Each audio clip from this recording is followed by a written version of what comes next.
Hold on tight.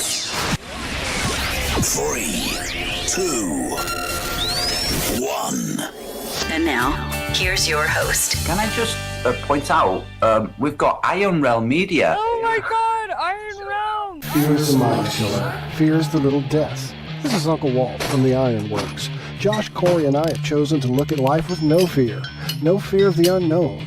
No fear of questions about the supposedly well-known. No fear of ridicule for thinking outside the familiar fool's lines. No fear of the boot on the neck of those refusing the party line. No fear of taking on those so convinced of their beliefs they would sooner drink the Kool-Aid than believe they've been fools made. In this world filled with me too, cattle think, can truth's protective layers be peeled back to show the tender, juicy pink? Are we all just grist for the mill? Souls sold against our will, or is that just how it feels? When you're filled to the rim with trivialities so fear-filled and grim, break clear of the fear right here. Tuesdays and Fridays at 2 a.m. on TFR. Josh and I and you will hammer out the impurities of technology-driven groupthink, fold in a dash of logic, and quench it all with a bit of absurdity. The Ironworks. Break clear of the fear. I needed to do a little ranting. I had some stuff I wanted to get off my chest. Get it, brother. Get it off your chest. I don't blame you. Go. So here's the deal. Walt and I, we're flat earthers. We're unabashedly flat earthers. Not a big deal. Until the last couple weeks, we see what's going on in sort of the flat earth community, and it's real frustrating. We try not to engage in sort of this silly drama stuff. So we sit back quietly and let everybody else kick up all the dust they want. And hopefully when it all settles, we'll still be there. We'll let them do whatever. But it's gotten to the point where I can no longer just sit idly by and let these people keep getting goofy, because it just gets goofier and goofier as each day goes by, and I'm about sick of it. So really, there's just a few questions for these people. These, I don't even want to necessarily pull out any specific people. I just want to know, for the flat earthers in general, for the flat earth community that are helping engage in this behavior and perpetuate this, what the hell are you thinking? Why are you even in the flat earth community? Why are you even here researching anything at all? If you're just so willing to jump on a bandwagon and badmouth and criticize and tear somebody down simply because they don't agree with the exact shape of what the earth is. I mean, we can all agree that there's no curve, and we can all agree that there's no motion. But for some reason, we can't get along on those two very basic points. The most basic points of flat earth that we agree upon, we still can't bother to get along because we want to nitpick at each other about all the little nuances and all the little details that we want to put our egos behind, and we want to invest all of our emotions in, because that's what makes us feel good. So when somebody challenges that, we get upset, and then we just start backbiting and infighting, and I am absolutely sick of it.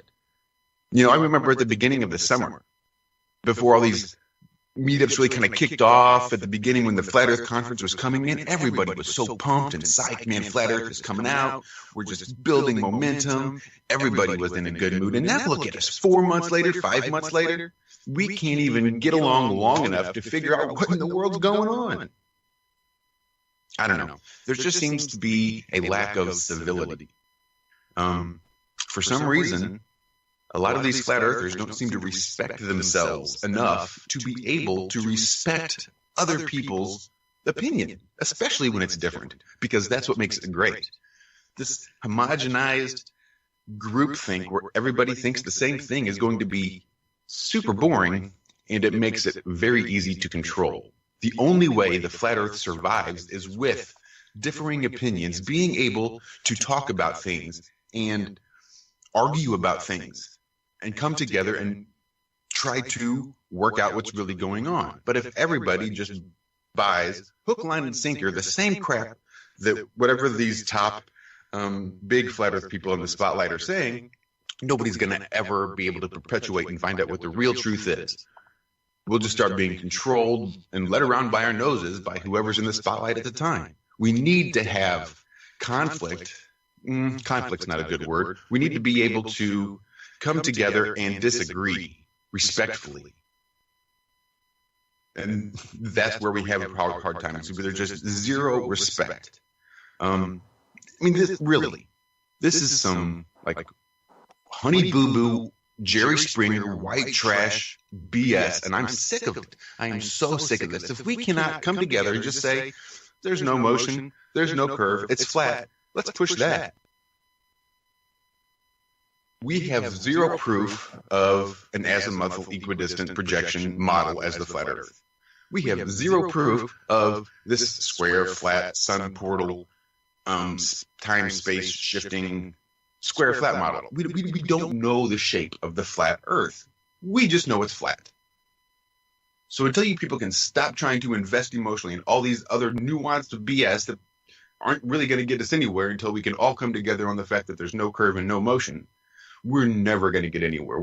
This movement's going to be dead this year. It'll be dead by the new year.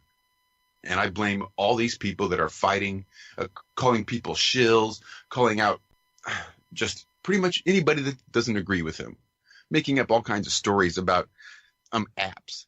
You know, right? So a company builds an app, builds the basic structure, then 2 years later finds someone that they can actually put into the app, right? Oh, look, here's somebody that can use this app we built 2 years ago. Let's put in her name and all of her YouTube episodes, and we'll put it out there as this. And oh my God, well, they created this app 2 years ago, so she must have known about that app that they created, that they put her name in it, so she must be a shill because this has been going on.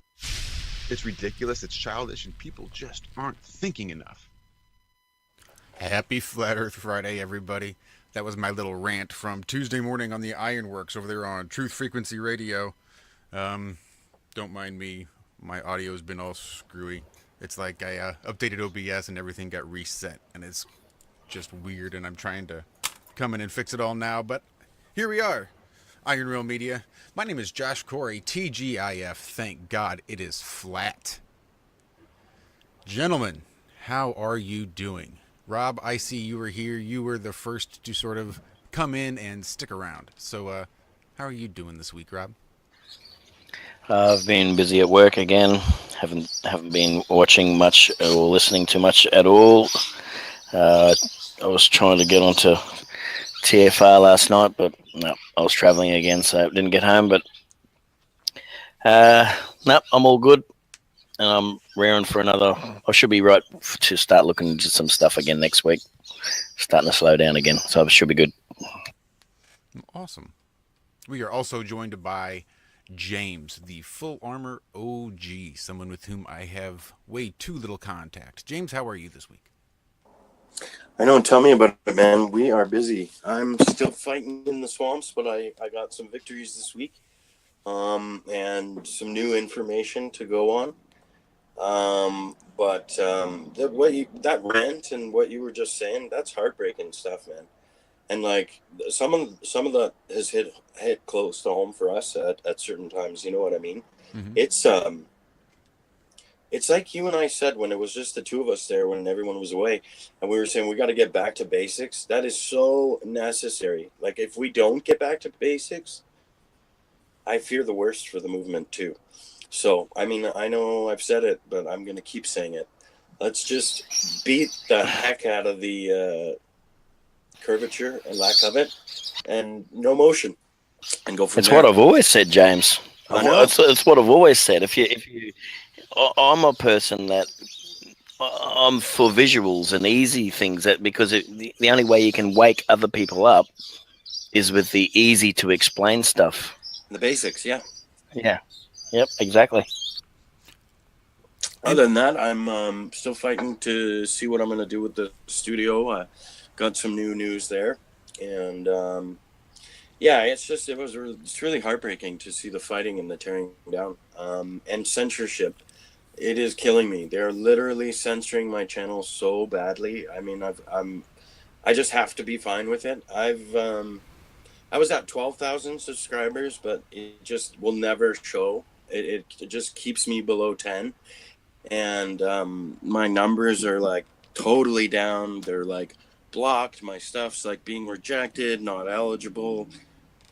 It's pretty to be honest, it's a good tactic because if you don't have a good base and a good team and a good foundation like we do with our 6 personalities and the ability to ground people and, the ability to stay level-headed, it'd be very demoralizing, and it could be a way to knock somebody off their track if they're solo. So I find it heartbreaking that people are fighting each other when we literally need to be fighting for everybody else that doesn't know flat earth. We need to be fighting for those lives and those hearts and those souls, not knocking down somebody because this math doesn't meet this, or this moon doesn't belong here or isn't there. Like, let's get the top minds, let's get the top people on the fact that we can see farther than we should. There's no curve observable, and there's no motion. Let's start from there and stop the bitching and the bickering and everything else, because it's killing us. Anyways, that's my little real-time rant. Well, that's nice. Well, you said you were worried for the movement, and in my rant I did say that if we didn't stop this childish backbiting, that the movement was dead. And Matt H. in chat says that there's far too many people invested for this movement to die, and I guess there's certain credibility to that. I don't know that just because a bunch of jackasses in flat earth want to, play in the sandbox, it's going to keep Can you give me an example, Josh? Because I've been not looking at anything for the last 2 weeks. So give an example of what's been going on lately, just for me and for anyone else that's maybe not knowing what you're talking about with the infighting. I know there has been infighting in the past, but what's sort of been happening lately? Well, it's pretty much just more of the same. It's more he's a shill, she's a shill. Everybody's in it to distract the movement, to take away from the movement. Nobody's here to really do it. I was here first. This is what I think. If you don't agree with what I think, then you're just an idiot trying to distract from flat earth, giving out disinformation. So everybody must agree with my shape of the earth. It's really just kind of the same stuff. I referenced these apps. Do you think it changed when people started making money off their videos? Nah. I really don't. They always were. Some people been making money always the whole time, yeah. I don't think that changed anything. I think Well, Jaron, I'm Jaron, and I like Jaron, so I'm not calling Jaron anything. I reckon he's great. I listen to everything he says. I reckon he's great. But when he first started, he's getting his couple of thousand views. He wouldn't be making any money. But now he is making good money. I'd say he'd be making good money. I'm not positive, but maybe people turn on him because it's a job for Jaron now. He's got his TFR show. It's really It'd be a hard job for to him. speculate on what people make. I would be very careful with estimating anybody, because I have a channel that earns revenue, and it varies so much. To say that Jaron's probably making a big amount is, I don't know if I'm not saying a big amount, but I'm saying he'd be making money out of it. Yeah, and that's all I'm saying. That's all I'm saying is when people start making money, maybe other people look at that and they don't like it. But I look at it as if he's entertaining to me. You watch a show on TV where they're making money, that's okay. But if Jaron's not allowed to make money, what does it matter? It's not about the money. It's not about the money. I'm sorry. Hi, everybody. Hey, Adam, how are you doing this week? Yeah, we haven't even made it to get this far. But yeah, we also have Walt and Adam. Dun, dun, dun, dun, dun. Hey, thanks, everybody. Hey, boom, bada bing. Yeah, I'm all good, guys. You all right? Doing all right, brother. I'll tell you, Josh, you touched me emotionally with that today. I was in the moment with you on Tuesday. It's kind of different when you're on air than to hear it now. Literally brought a tear to my eye with that. And I'm not just trying to pump you up. I'm serious. The emotion that you put out with that, I felt it. And I agree with it. I got it too. I got the goosebumps and the chills. I got it. I agree. But I've also dug a little myself and seen some things that maybe everyone here isn't aware of. And I am not going to be that person who slings the mud. But I will say this. Since day one, I have felt in my bones that there are people in this movement who are here simply to keep the stupidity level at a high level so that when it does hit the mainstream, that's what is greeted with the mainstream, is this stupid infighting BS, silly models that make absolutely no sense, any more sense than the Flat Earth Society with their rising Earth to create gravity. Literal death threats, literal evil intent. So I'm done with that. Just get back to the experiments and get back to the proofs and get back to let's figure out what that mysterious object floating above us all day long is, because we still ain't got that one worked out, let alone the frickin' map. So I'm done with that. No more rants. Hi, John. Welcome, sir. And Adam. Shall I get my rant out of the way as well? Yes. Hi, John. Evening, John. I'd first of all echo Josh's sentiments, and I think the criticism he put in there is sufficient. I stand by it all. The one thing I would add is that discourse is important, and from the beginning, there's been lots of discourse between us all. It seems to have turned a little bit towards this celebrity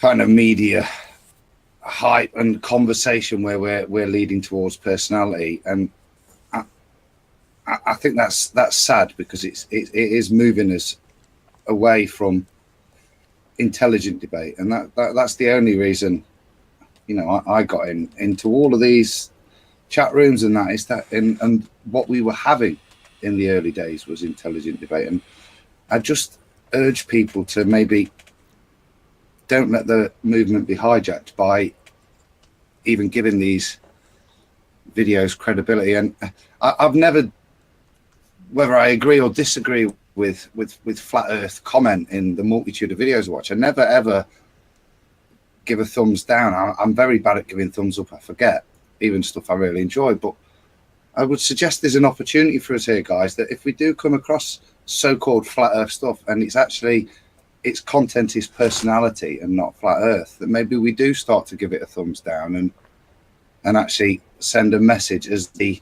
masses to those at the top that this isn't what's required or needed or wanted. So I think there's an opportunity for us there. But on a bigger note, let's have some debate. Let's have, as Josh alluded to, that's the fundamentals of any form of development. We had guys on last week that were talking about a Pac-Man simulation type model. We had a perfectly civil debate. I learned things. I looked at things in different ways, and it's helped me a little bit with what I want to present this week. And there's nothing wrong with disagreeing with people. It's healthy, but as Josh says, have some respect for yourself, man, about how you conduct yourself and present yourself to the flat earth. And presenting yourself like that isn't somebody I want to listen to. And here endeth my rant. Well, thank you for echoing my sentiments, Adam, which really weren't necessarily all mine. At least the idea was yours. I was really merely echoing your sentiments. So you're just echoing your own echo, really. We just went echo. We just went Inception. So, John, Mr. John Savage, are you with us still? I am here. Yes, I turned up. Give us a sign, John. Are you here, John? Give us a sign. You old haunted. You sound like oh, Josh. You just reminded me of that show. Sorry, I'm done cutting in. Hello, John. How's your week been, John? Good? Quiet? Yeah, no, very good. Busy. I don't know what you were talking about then, so I've no idea. But all sounded very fiery and good stuff. So yeah, looking forward to it. Josh was crapping on at the start of the thing about some stuff. I don't know. I wasn't listening. Well, for anybody that wants to know, we have a special treat for everybody coming up in the second half of the show. I got to bail out of here in a little bit to go take my kid to work, and I'll be back. And when I come back, that's going to like signal the wrap up of that first half. And then we're going to take a little break. And then when we come back from the break, I have a special surprise for everybody that I'm super pumped about, that I think everybody's going to get a big kick out of. So I want everybody that's tuning in now to make sure you stick around at least through that. Through the break, and give me about 20-30 minutes after that break, and I think you're going to be pleasantly surprised. That said, I do have another little surprise. We were on with Antonio Subrats a few weeks ago, and I think we got bombarded by Tiggered Trimmy and his 2-bit trolls. And we do what we do, and we dealt with it, and they moved on, and we wrapped up our show, and it was no big deal. But Antonio had a video he put out. And John, I don't know if you've watched this whole video, and maybe there's more to this. This is just what I was tuned into, what I was told about, and what I got. So I just want you guys to take a little listen to this. I thought this was super cool. So yes, okay, this is what I mean by marketing. These guys are good at marketing. How do you think they have so many subs so quickly and get so many views? The views are just, it's a trick. It's a trick, okay? Look at what they're doing in terms of the knowledge they're imparting or the abilities that they're helping other people to hone.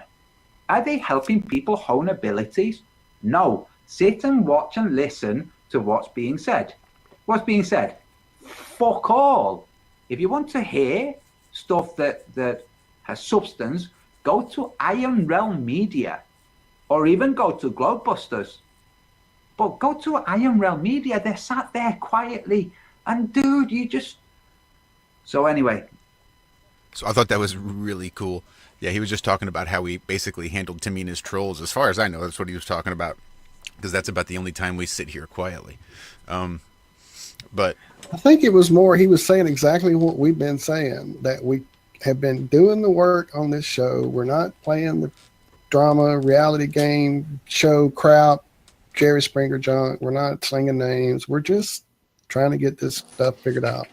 That's how we all met. That's what we got together to do. That's what we've been doing on this show. That's the people we try to get on the show, people who are trying to forward this knowledge base that we're just starting to scratch at. I mean, they've had thousands of years to wrap this big ball package up and hand to us and mold it and change distances, and and we're playing catch up way far behind. We have to do the work and stop this crap. And I'm pretty sure that might be what he was talking about, that we're just quietly sitting here doing our work, not playing freaking games.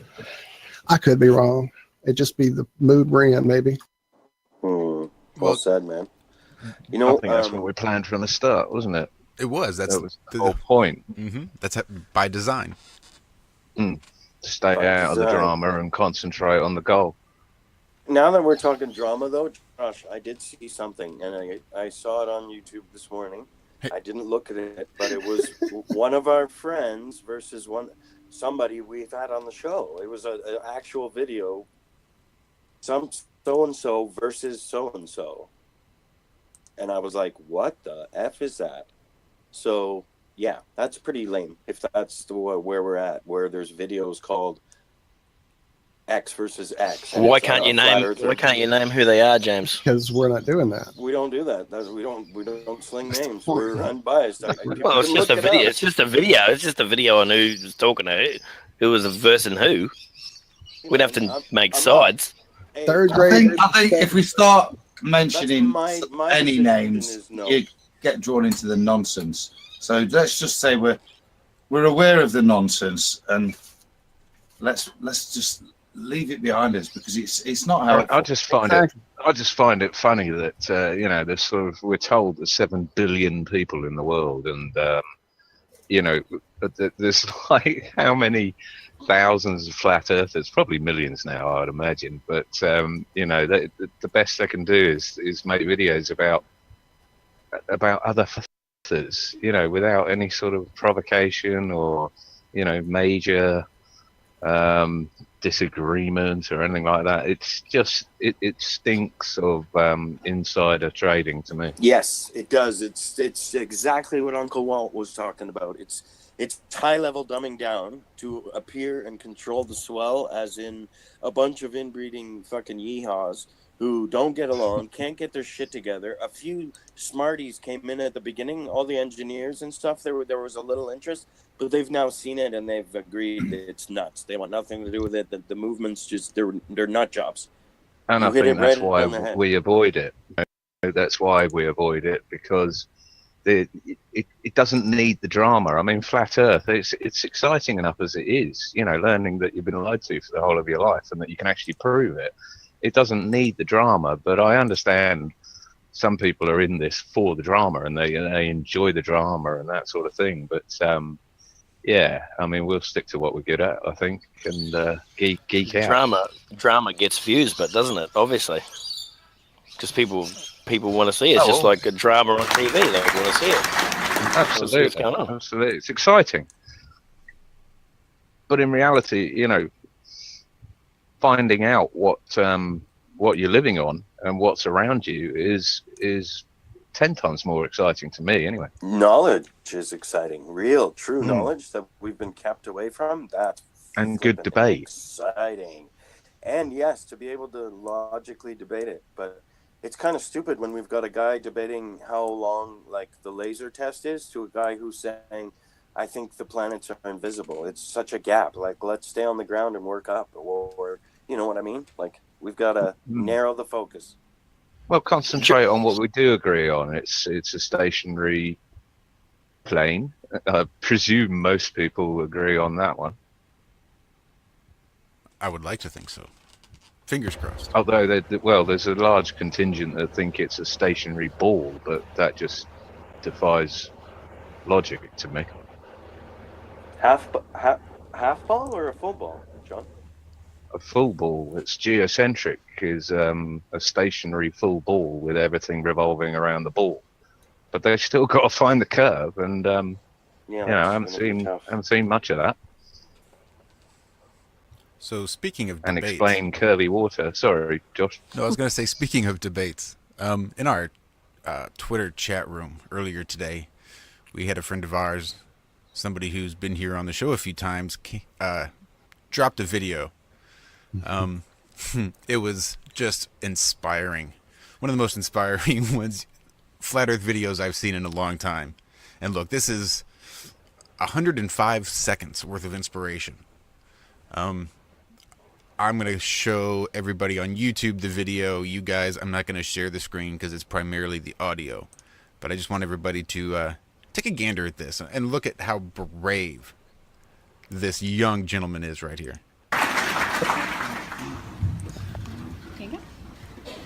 So many times during spacewalks outside the International Space Station, we can see air bubbles rising up. Can you touch on how there are air bubbles in space? Can you be more specific? Air bubbles? So yeah, like a lot of times during the footage, the NASA footage, you can see bubbles coming up out of the helmets or kind of from underneath you. How do you explain bubbles in space?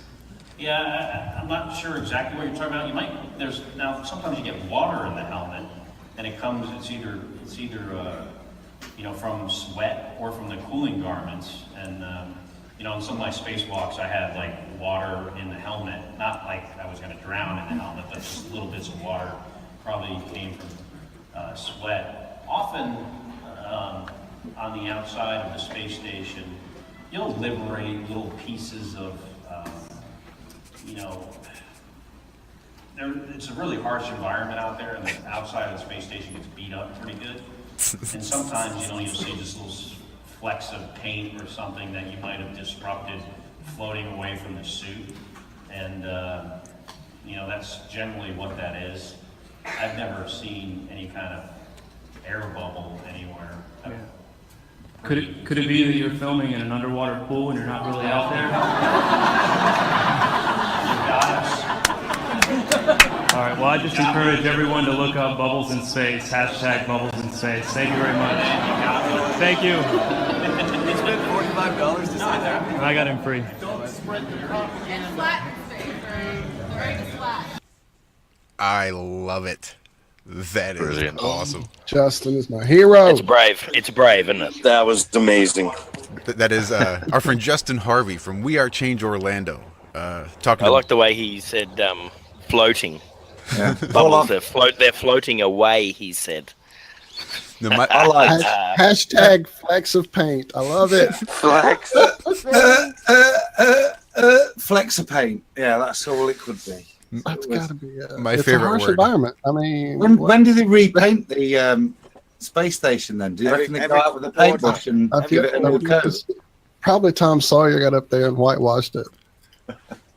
Nonsense, man. I'd be scared. I'd be scared to walk outside after that. They've got satellite drones that clean the outside. They're micro drones, nano drones, fly along with it at 25,000 kilometers.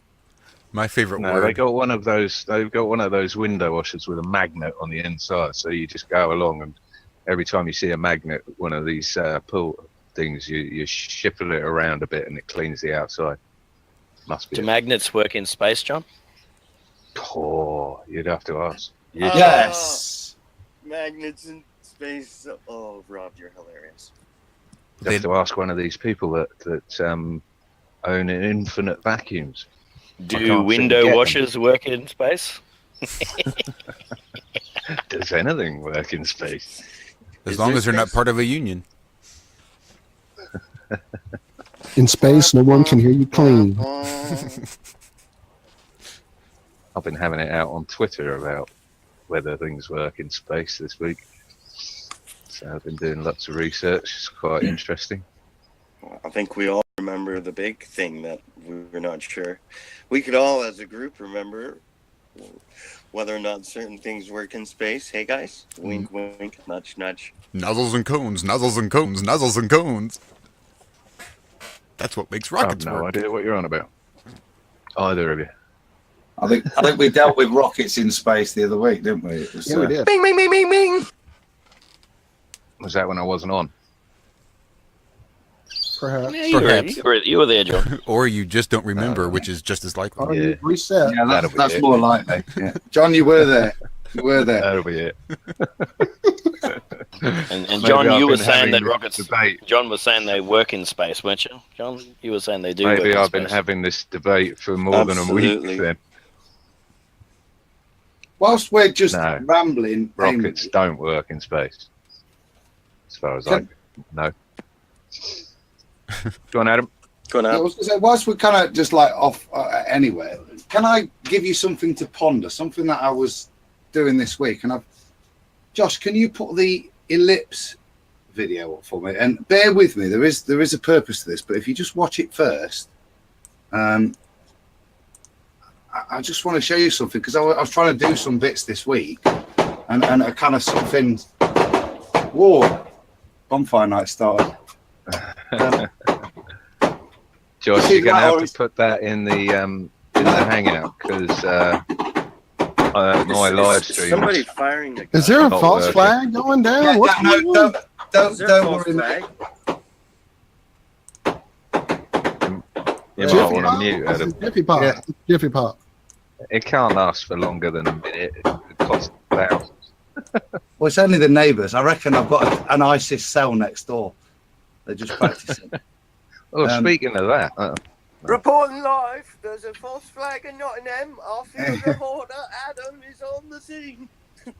Well, this is the curiosity of the UK that terrorists would go to all these lengths to make fake bombs when once a year you can go and buy as many fireworks as you want from the supermarkets and then store it all year and use it. I would.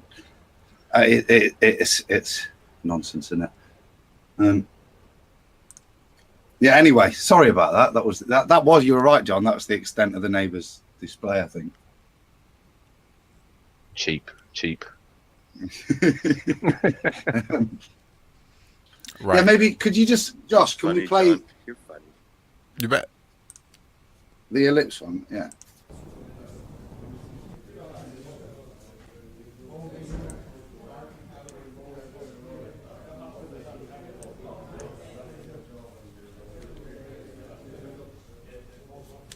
I really want this ambient noise. Can you describe what's going on here, Adam?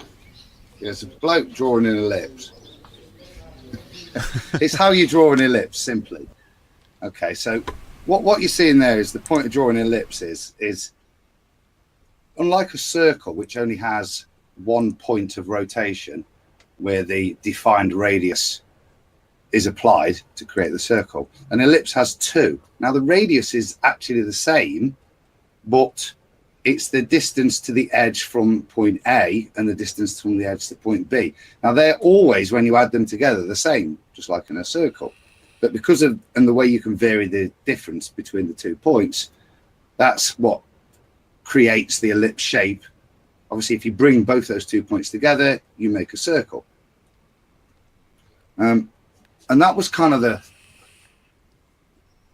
what I saw, and I was just thinking, well, you know, the Earth's orbit, it's not a circle. Now, when we think of the Earth's orbit as a circle, we think of that we've got gravity from the sun, and I'm talking Bohr model here because this is the point of criticism. We're thinking that there's the gravity that creates that radius. It's the rate of acceleration away equaled and pulled around. Now,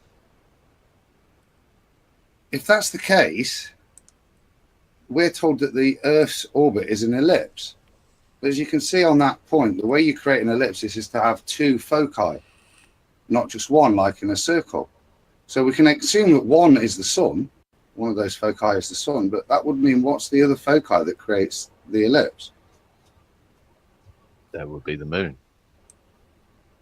Or the black maybe on a flat Earth model. I'm talking in a heliocentric model. What's the other point of foci that creates the consistent ellipse? It can't be other minor planetary bodies. It'd have to be something that stays and keeps that distance between the two foci exactly the same all the time for that to have an effect, surely. As you can see by the way you draw an ellipse. The two binding forces on the string equal each other out, and it creates that ellipse shape based on the...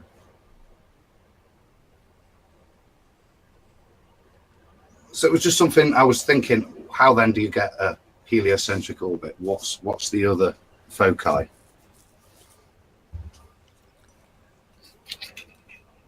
Well, I guess the question is that the only way for the eclipse to occur? So not eclipse, ellipse. Not an eclipse. That's the what I orbit meant. of the... Right. Sorry, the ellipse. Well, that's what I'm saying. Adam, this was actually a question I had in science many times when we studied aphelion and perihelion, when, you know, there would have to be a force required to slow us down and accelerate us as we go around the sun, and it's steadily moving. You know, it's not a sun sitting in the middle of some infinite void by itself and we're just going around it in a nice little ellipse. It's moving. And so the ellipse shape changes throughout the year as well. Not the shape, but it. So the way if it's a vortex moves. that's pulling us around like a funnel behind it, I guess, or a spiral behind it, then there has to be a constant force keeping it locked there besides gravity for the acceleration part of that. You know what I mean? And if we're going around in front of the sun and behind the sun, that requires an even greater braking and acceleration force in their model. And that was never making any sense for me. See, I'm watching the sun.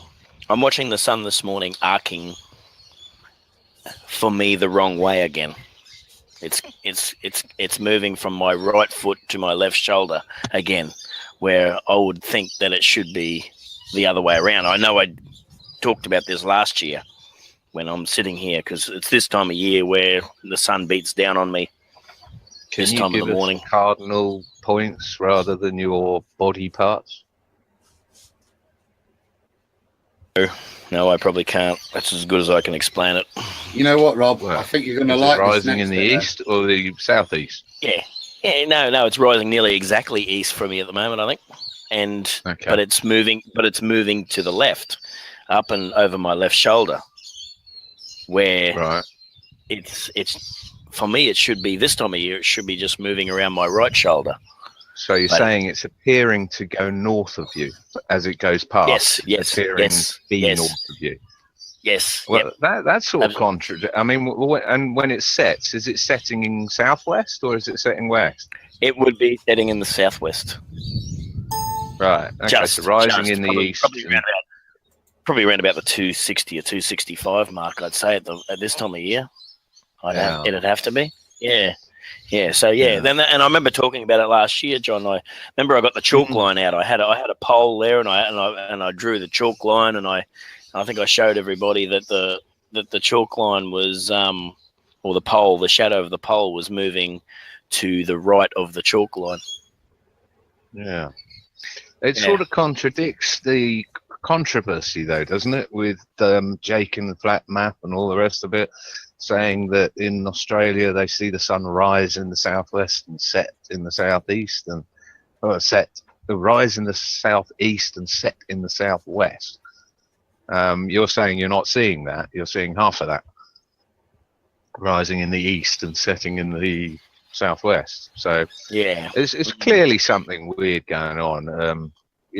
As we're chipping away at the perspective issue, the anti-crepuscular ray issues, the whole thing is it's not something I don't think we can put our finger on. It's like triangulating the sun or whatever. It's whatever's up there is individual to you and apparent, like a rainbow.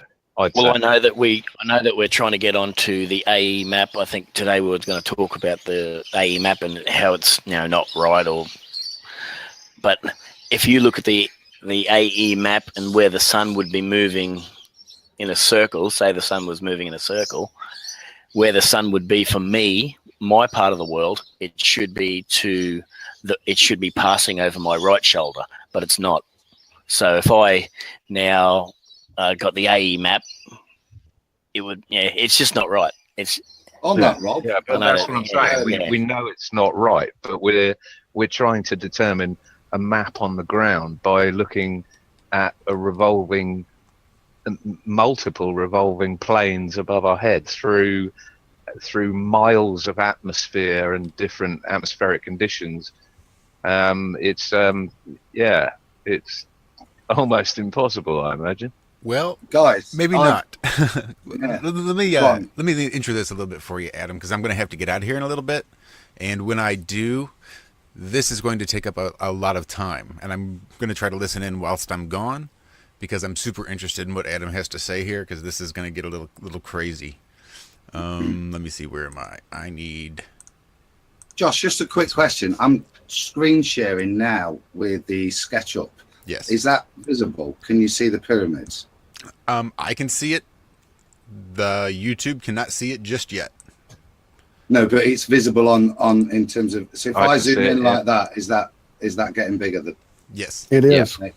Excellent. That's excellent. So hopefully I can explain the points a little bit better. All right, everybody can see it now, Adam. So if you want to go ahead and take it away and tell everybody what you've been doing with the pyramids and with this AE map and the sun, because this stuff is just mind-blowing. I'm going to go ahead and kind of present you to everybody so everybody can see you, and it stays on your I knew you had something in your on your back burner going with these pyramids, sir. Well, that's why I was asking this week, because I was just trying to get unbiased data. And Adam, if you can start from the beginning, because I don't know about any of this, and neither will anyone listening. So, okay. So what you can hopefully see there is a Google SketchUp template of the Giza Plateau. So you've got all three of the main pyramids, and you can also see that. No, I would. Okay. I'm quite. I was nearly impressed there. Oh, mate, honestly, this thing's amazing, and it's going to be very useful for future stuff. If you actually zoom into the, I don't know if you can, maybe not, but you can zoom in, and all the chambers are marked inside the pyramid as well. But this is so these sorts of things are all employable in SketchUp. You can get the model, and I've basically placed it. If you can see, as described, the center of the Earth is the pyramids, or the heart of the Earth. So that's why I've placed it centrally, and I'll show you some. The Egyptians?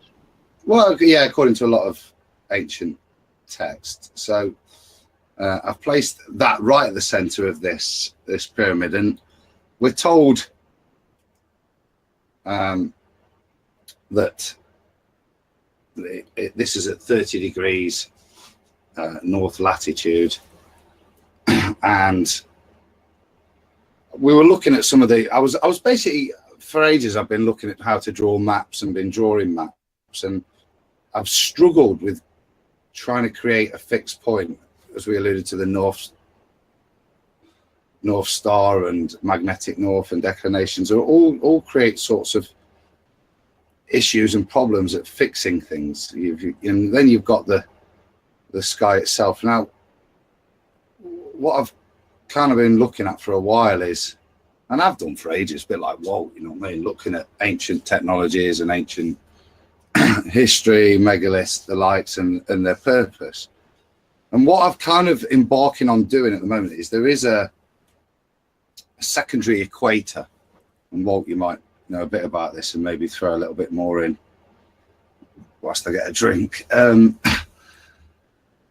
A secondary equator that goes around the Earth. It's the same size, but it is off center, to put simply, on a flat Earth map, but it encompasses all the great megalithic sites around the Earth. So that's kind of what I've set out to kind of do.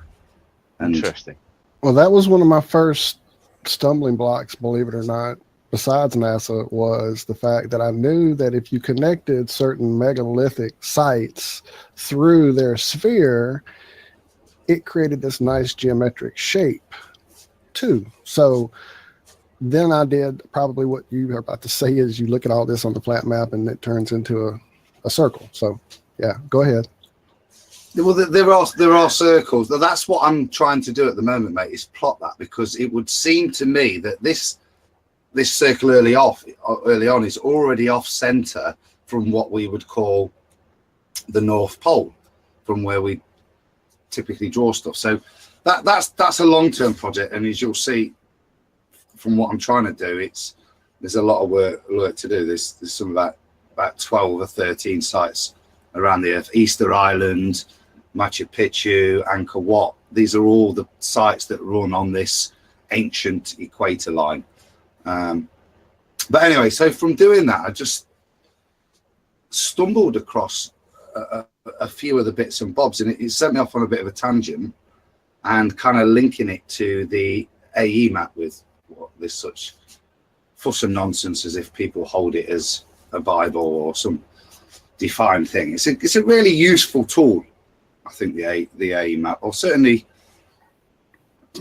as it says on the top, it's scientifically correct, you know, and the data contained. Yeah. And that's what I profess to with it. I can take the points and they're correct. The sun is where it says it is, and the longitude and latitudes are correct. So I'm happy with using it from that purpose. Does it necessarily reflect the geography on the ground? No, I don't think it does. And I think we've got a lot of work to do, because it's based on circles, and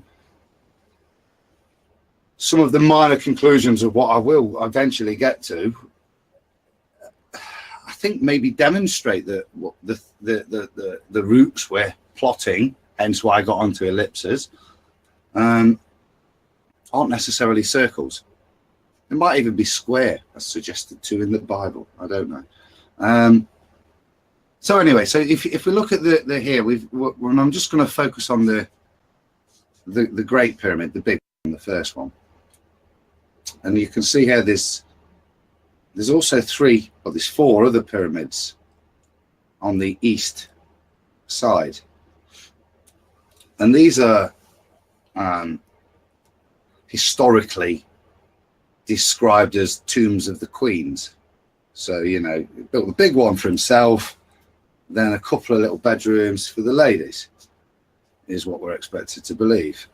But what I stumbled across was something that happens, and you know, I've seen this kind of stuff on a lot of the ancient Inca temples and stuff, and that's shadow work, and it's not something I've ever seen described particularly in relation to the pyramids, and particularly timekeeping. But what you can see here is that there's these 3 pyramids, and they basically are placed in an alignment. So on the solstices, a shadow is created at this point here on the pyramid. Can you see where the hand is, where the lines intersect? Interesting. Okay. And it basically works as a calendar. This matches up with similar things at Angkor Wat, Indian temples, how shadows are created to give times and calendars. But what I also thought was interesting about this is it's clearly demonstrating the line of sight of the sun. And maybe if Josh is still there, we could, at this point, maybe play a little video which has got all the graphics, which will demonstrate how, as the sun comes through, it's about 5 or 6 minutes long, I think we have lost Josh for the moment. He did have to go. I'm still here. No, I'm still here. I got a few minutes left. Oh, he is here. I apologize. Yeah, I got a few I'm minutes. trying to- You just let Go me know. ahead. But you are screen sharing. If you want to play videos, you can play them. And Adam, you are screen sharing, so any video you play will be screen shared with everyone. Oh, excellent. Well, let's We give have it a go. Need audio. We're Just going to get sniped. I was going to say, be careful with what you're doing, Adam. You're showing a lot. Hopefully, got rid of that bad boy. Welcome to my world, Adam. I suggest if we do, we immediately abandon the room and restart Josh, a new room. Have that handled if it should happen, sir. Well, if that happens, they can't really kill my feed necessarily. That's what I'm saying. You've got this if it goes down. I thought Josh, you I'm really struggling here. I don't know if you're able to play that second vid. For some reason, I'm not. It might be the fact. Adam. No, I can play it if you have an issue. I think I do, just solely because this Google SketchUp is killing this computer. Yeah, I got you. I've got a 3D map of Giza running, so it's hard to. I think for it to do it. Yeah, don't worry about it. I got you covered. On that note, Phil, I got my new laptop this week, and I'm sat here in front of two of them, and it's awesome. And do I recommend solid state drives? Yeah, hell yeah. See, I don't know what that means. Sounds nice one, brother. Dude, nice. That must have cost you a little bit, eh? For the solid state on the laptop, or is it an external? No, it's got to be. It's an internal, obviously. Yeah, it's an M.2 or whatever it is. It's a chip. But yes, it stretched the budget, but needs must.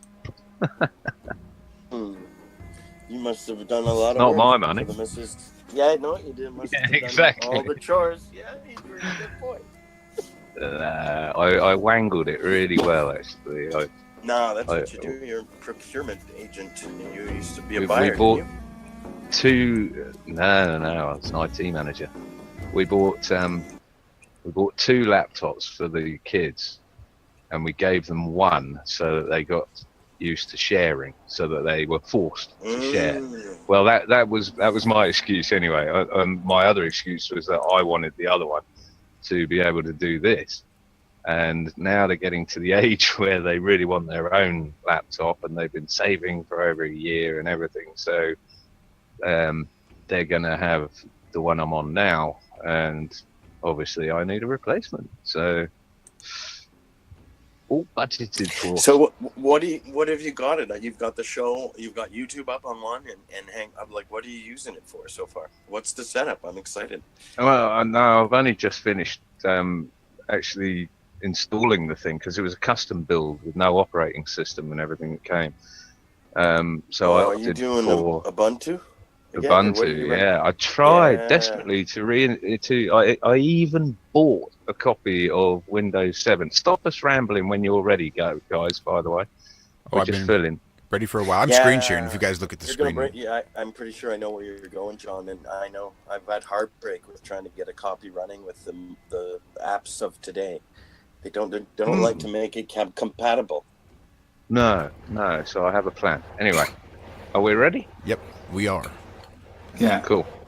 All I would say, Josh, is the last bit is it goes through the equinoxes, so it goes forwards and back. So maybe the last sort of 2 minutes, once you've got the grasp, you can finish it. You don't necessarily need to see the full cycle back again. But you'll understand that when you see it. You said the last couple minutes? Yeah, the last sort of minute and a half, 2 minutes is just the sun moving in the other direction. So no, just show it from the start, but don't show the last couple of minutes. You can cut it off. Gotcha.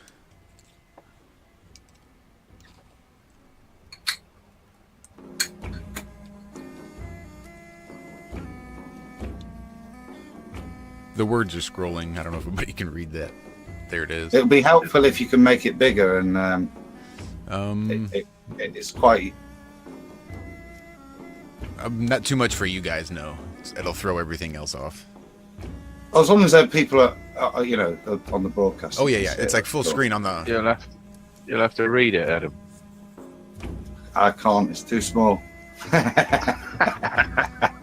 Well, you're basically going to describe what it's saying now, right? Because you've got those circles with the angles on it. So you're going to be able to show them what this is showing. So it won't be verbatim, but you're going to describe what is scrolling across the screen. Yeah. So maybe that's what I'll just carry on doing. What you can see here is this is the time of the summer solstice. So at the summer solstice at sunrise, the shadow that's cast is of the end pyramid on the end corner.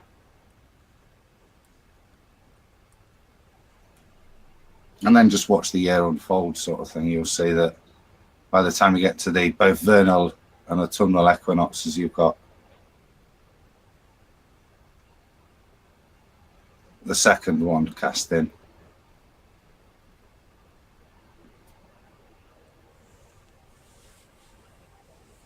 Is this common knowledge in the tourist guides, or is this new research? I've never stumbled across it before. It's out there if you look for it, obviously, like everything. But it's not something Ingenious, though, if it's true. Yeah. Reminds me of that very detailed timepiece in India. You know the one I'm talking about with the that's dug into the out. Yeah, it just kind of reminds me of that kind of stuff. Very neat. Wow. Well, that wheel that can predict down to the minute or the second or whatever. Seconds, 2,000 years old. Yeah, it's a beautiful work of art. I mean, the detail in that thing is just mind-boggling. But I think we're looking at the same sort of thing. It's I think so a timepiece. Everything's a timepiece, isn't it? I bet you that outer casing could have marked it. And the knowledge of these people, the how is what I want to know. How did they know to put it here? How did they know to construct it this way? That's fascinating. They didn't have TV for one. They looked at their surroundings. They recorded their surroundings. So, the Sumerians were meticulous in their records, in their library records, in their statistics for millennia. It's only since the dawn of new age technology like the radio, TV, the internet that we don't look around us anymore. Can I give a shout out real quick to Flat Earth Subgenius, who we see in chat? I don't think I've seen him pop in before, but I appreciate Dan popping in. Dan, I really want to get together with you. We need to get together, put our heads together, and see what we can get. I would love to get Diabolic on here, or on TFR. So keep that in mind, Dan. Thanks for popping into chat and showing your support. And I agree, if you haven't subscribed to the Flat Earth Subgenius, go ahead. He's always got all sorts of crazy videos going out there. So cool. That's all I needed. Awesome. Go ahead. Sorry. Actually, I'm going to get out of here and go run my kid to work. When I get Zed back, was just saying, can you put a link to this in the notes? Absolutely. See, I can read the chat now. Wicked. Isn't that But fun? it's only for 1 week. So I am going to go back to Adam screen sharing. Dun, dun, dun. So if I go back to the pyramids. Oh, you're doing it again. How will you be back before the gravity break, or is this like? Well, when I come back, I'm going to come back, and that's when I get back. We'll go ahead and start wrapping up this first half, and we'll take a regular break. 5-7 minutes, whatever it is, enough to go hit the head, grab some tea and coffee. Yeah, I'm gonna, Mm-hmm. And then when I come back, everybody grab some may snacks. Be on a different hangout when you get back, Josh. Just to let you know. Gotcha. Understood. Hey, Walter, just shoot me a text should anything happen. Not that I'll be able to do anything about it, but at least I'll know. I'll let you know if the fire starts. I'll let you know, sir. Right on. Yeah, but just I want to remind you guys to grab your snacks and stuff during the break, because when we get back, I want you to just sit back, relax, and enjoy the show, because you guys are really going to enjoy it, I think. So that's just my little teaser before I get out of here. Thanks, everybody. I'm going to let you guys get back to Adam. Explaining exactly the craziness he's been into recently. And I love you guys, and I will see you here in like half hour, 45 minutes or so. Take care, Josh. See you in a bit. Take care, bro.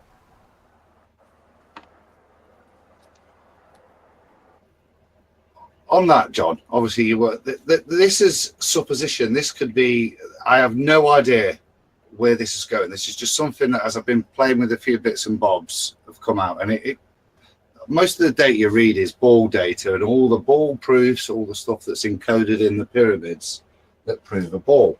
So there's tons and tons of it. Of spurious. I heard somewhere when they built the Great Pyramid of Giza or whatever it was, that they were so clever they actually built in the curvature of the Earth. And I remember watching that probably over dinner with my family on a Horizons or something, and thinking, wow, now that curvature of the Earth, speed of light, there's all sorts of stuff. I reckon it could tell you gear the pool's results as well, mate. But it's and this is the point of what I, as I stumbled across this is clear and this is definitive. This happens all the time on the way up and on the way down. Those points of shadow are created. Okay, and that to me are the reasons they put these things there, to demonstrate certain things. And what they're demonstrating, I don't know. You know, like Google or whatever, and or what is it, Stellarium, and put yourself in Egypt beside the things and watch the sun come up and watch the shadow. That'd be quite interesting. There must be simulations out there, I should imagine. Well, that's the video I showed, but there's also real footage of it as well. So it is a real, phenomenon. You know, I hate that. Phenomenon. I can't.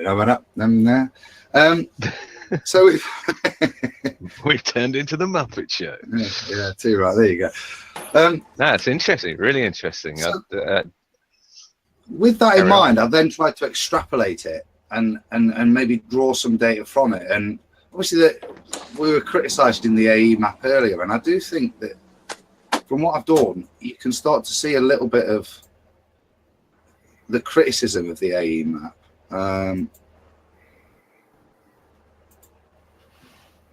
As it come out, and I'll explain. I'll pull it up. Okay. Can I just be pedantic and not call it the AE map, but the AE projection? Yeah, you can be pedantic. I'll probably still call it that, but but I should try. There's a big difference. There's a big difference because we're not. Well, I'm certainly not claiming that the AE map is reality.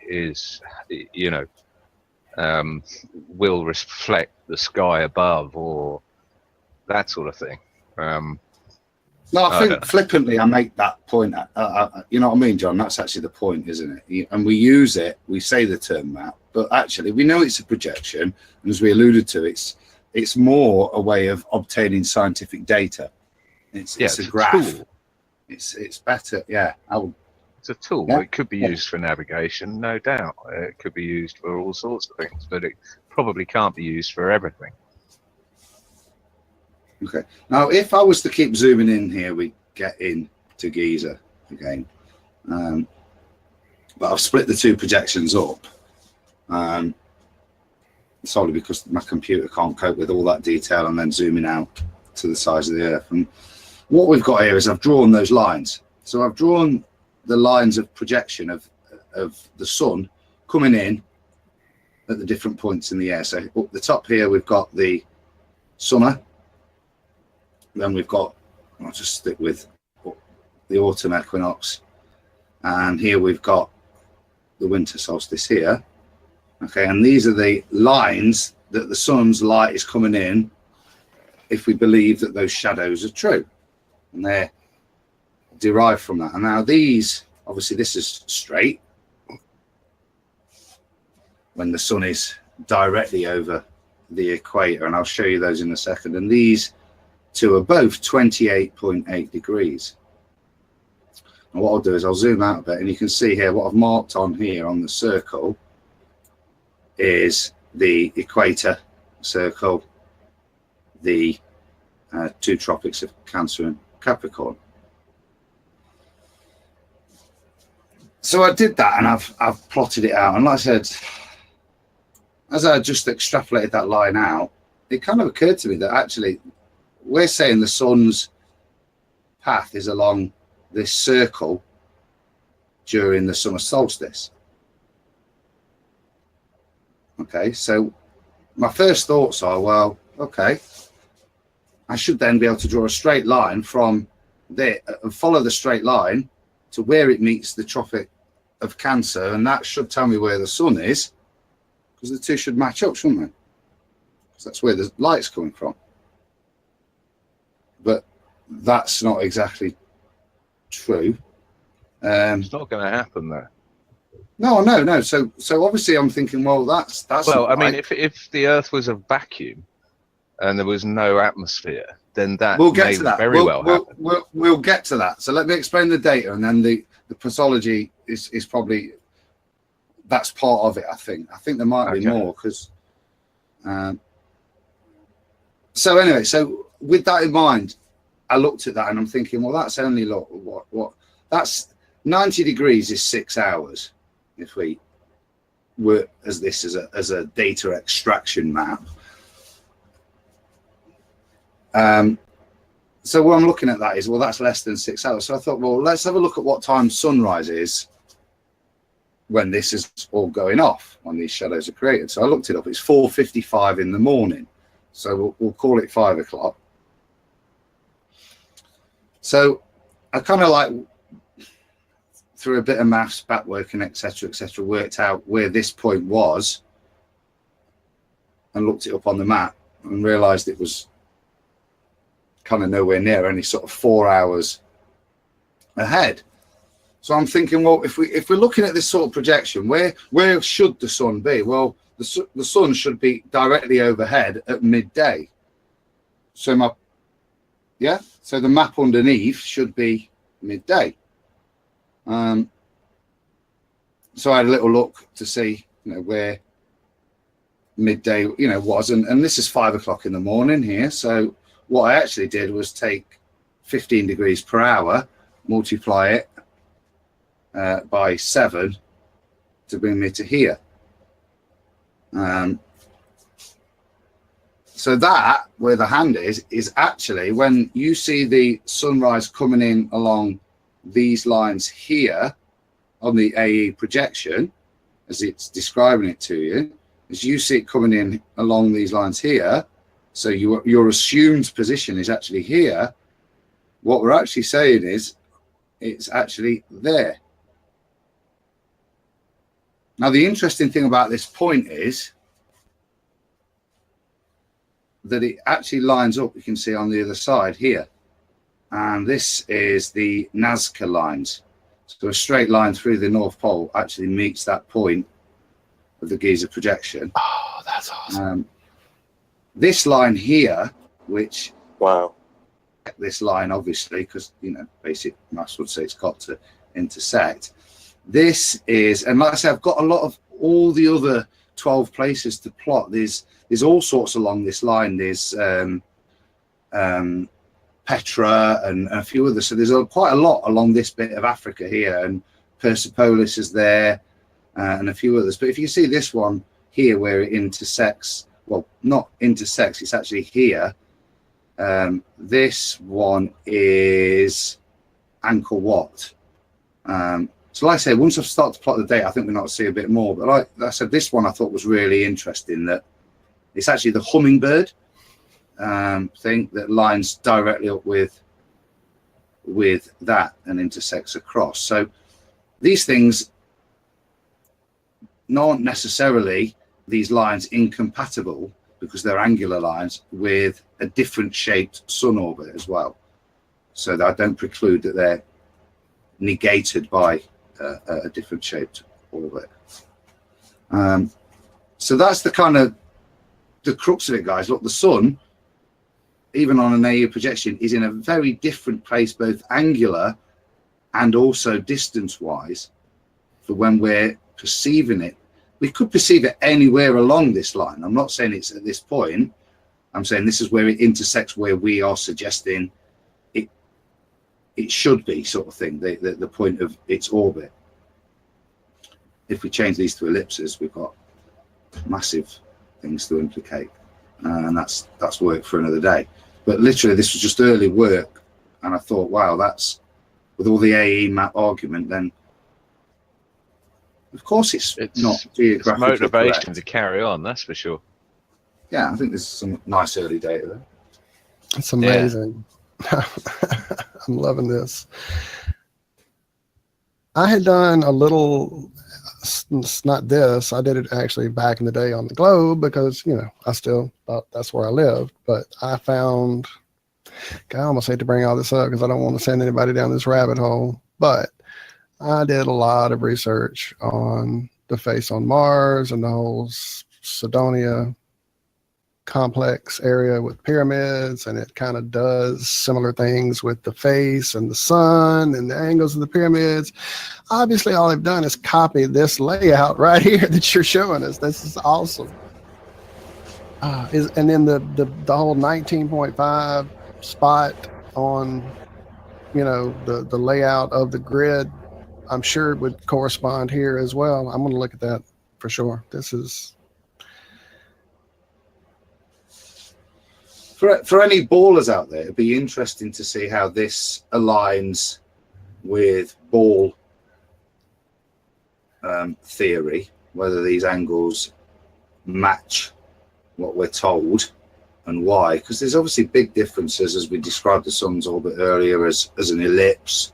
So this is all going to affect here and here.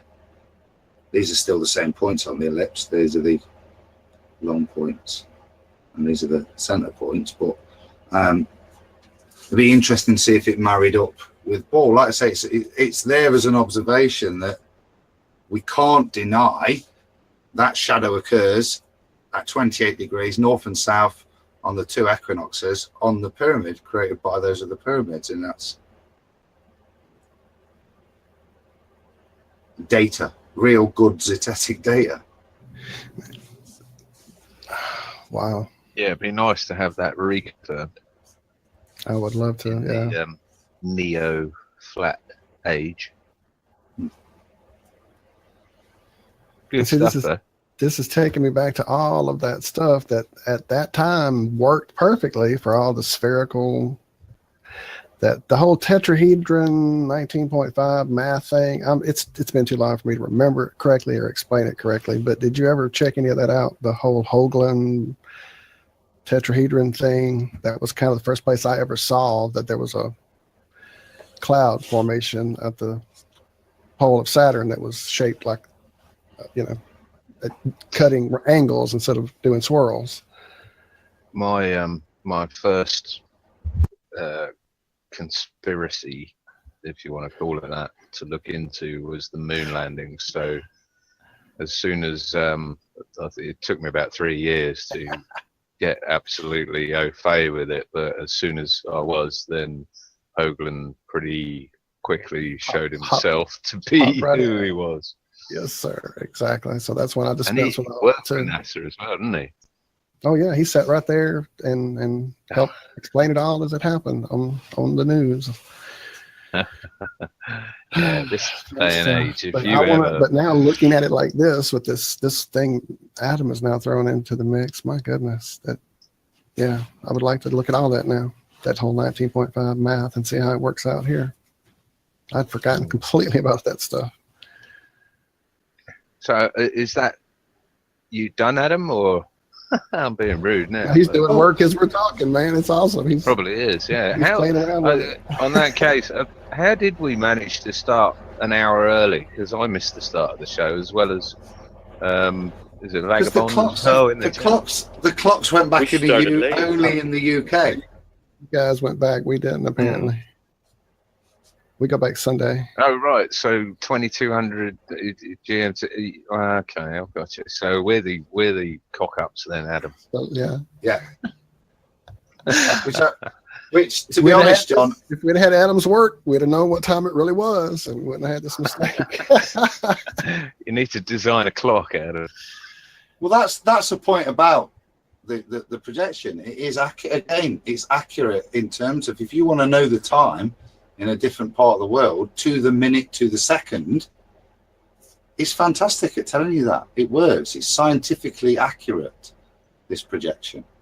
How does it work with the squiggly time zone lines in the Pacific and things like that. Well, you know, They're made up, aren't they? where they side skirt whole island communities and things like that by an hour. Does it work? It can't work for that, I assume, unless it's a squiggly bar that comes out of the Gleason's map, which is not. So, yeah. But no, I agree. At the moment, the Gleason's map is a tool. It's a tool to. I put a tweet out earlier in the week saying that I regarded the Gleasons or the AE map or projection, should I say? Look, there's me saying it. To be a tool that is the antidote to the propaganda of this pizza disc floating in space with ships sailing off the side of it, etc., that they're put up for. Do I know there's an ice wall? No, I don't. But next couple of years I will, for sure, because I've got a very close relative that's going to Antarctica. So, yeah, put that in your diary. Ooh. Really? Mm. Nice. And they know about flat Earth. So, but I imagine, surely we've got some flat Earthers that are going to the Antarctica this summer for them that, you know, could verify the 24-hour visible sun or the sun going around the 360. I mean, flat Earth is not short of a bob or two in terms of, you know, all walks of life can fall into flat Earth. It's not just poverty-ridden people the police are after, you know, like the law movement was. That you got globebusters buying $15,000 ring laser gyros. Indeed. Everyone's got a P900. All hail the P900. You know, tell everyone in the law movement to go and buy a P900 or go and spend 600 quid or 500 quid on something. You won't get very far at all, but anyway, I'll shut up now. I seem to be talking to myself. No, not at all. I'm listening. So before we go off track, can I put a plea in? Yes. I can do this stuff on paper, and I do it on paper first, and then I try and go to SketchUp to make it real in terms of what I'm thinking. And it takes me bloody hours. I'm useless, as you can tell from when John was describing a computer. I'm not necessarily very... So I can fumble through it. But if there's anybody out there that's more prolific and could actually maybe use other software that's a lot more useful, I'd love to be able to take the data I've inputted into stuff like this and be able to manipulate the axes and even if you think of like a polar map, the structure of the circular grids and be able to pull the data around within that by manipulating the axes. What I end up having to do is start afresh and draw again. So as a plea, if there's anybody out there can help, that would be... You need something sort of like that null school thing that you can change and manipulate and move it around. That's what you're saying, instead of just this flat 2D representation. You want to be able to actually manipulate it. Well, any suggestion would be great, because like I said, I'm drawing all of this from... I know that's out there, but I don't know if it's an open code type thing. I don't know if it's open source so that it's manipulatable, you know, so that it could be changed to do this. Maybe that Mapbox thing, I didn't really mess with it much. I saw that it had a lot of complicated tools like this. Just don't know how 3D rich it is. I'm not sure. It might be worth also collaborating with Antonio Subarats on this, because he's got a map that he's worked out and drawn, and you know, it'd be interesting to... I mean, you could draw the lines, he could draw the map underneath it, if you know what I mean. Well, that's the next plea, and that's to just shout out to Antonio to see if he'd send us some of the crude data that's been collected in the sun watching stints, because I think that would be very useful. I think the data is the videos, mate. I think it's a case of, we did the videos, there's the data, take it and do what you want with it. Right, it hasn't actually been collated. Anyone extrapolated any further from the, thing. Sorry, Walt. No, that's what I was saying. The data's there. If anyone wants to collate it, it just has not been done yet. Yeah, which is a big problem. It is. That's a lot of data to sit and work through and figure out. And okay, they're here. Let's work that out. I mean, that would be a huge project. Yeah, years worth. I mean, it's an awful lot of data. Again, with the balloon launches, like the amazing stuff that Globebusters picked up on their balloon. I mean, that's like another 5 hours. Terabyte, I think they said, of stuff. Yeah.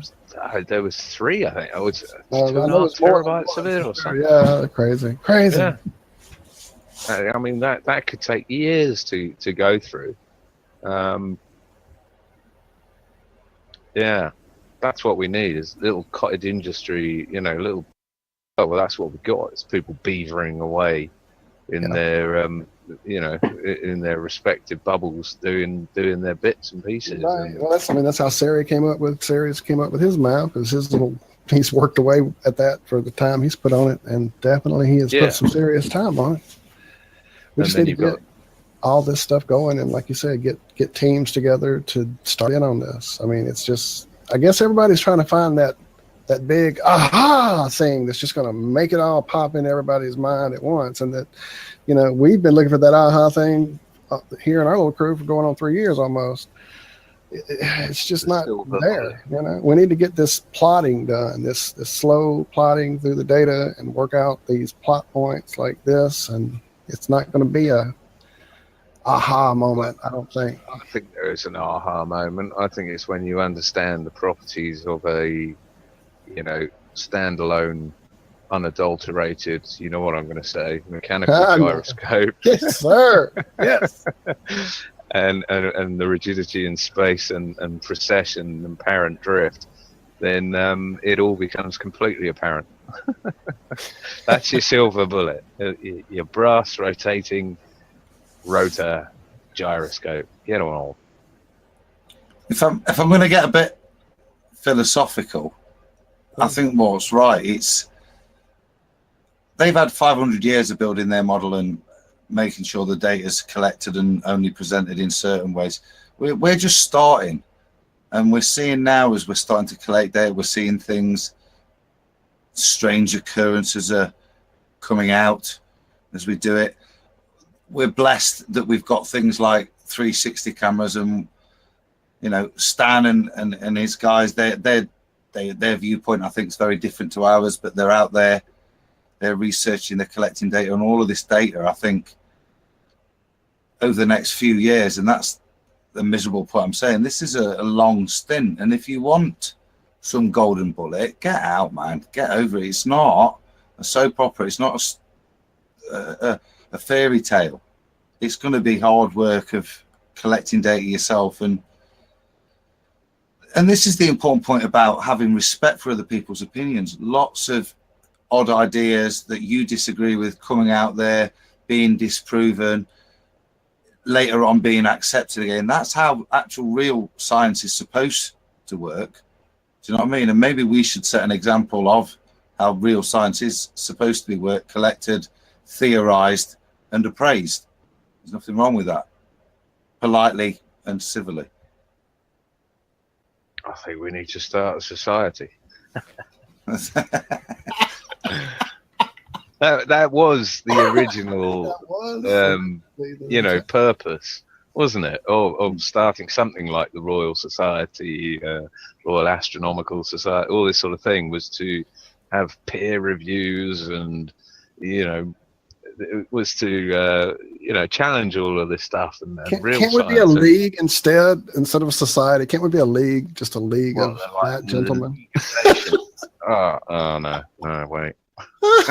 Can't be a league, can't be a Well, nation, can't be united, can't be can't be a a realm. How about society. realm? Let's be a realm. A realm of that's what we need. We need a new murder of crows. We need a something of stationary planers or the collective noun for a collection of flat earthers. Is that what we're after? That's right. That's it. Flurfers.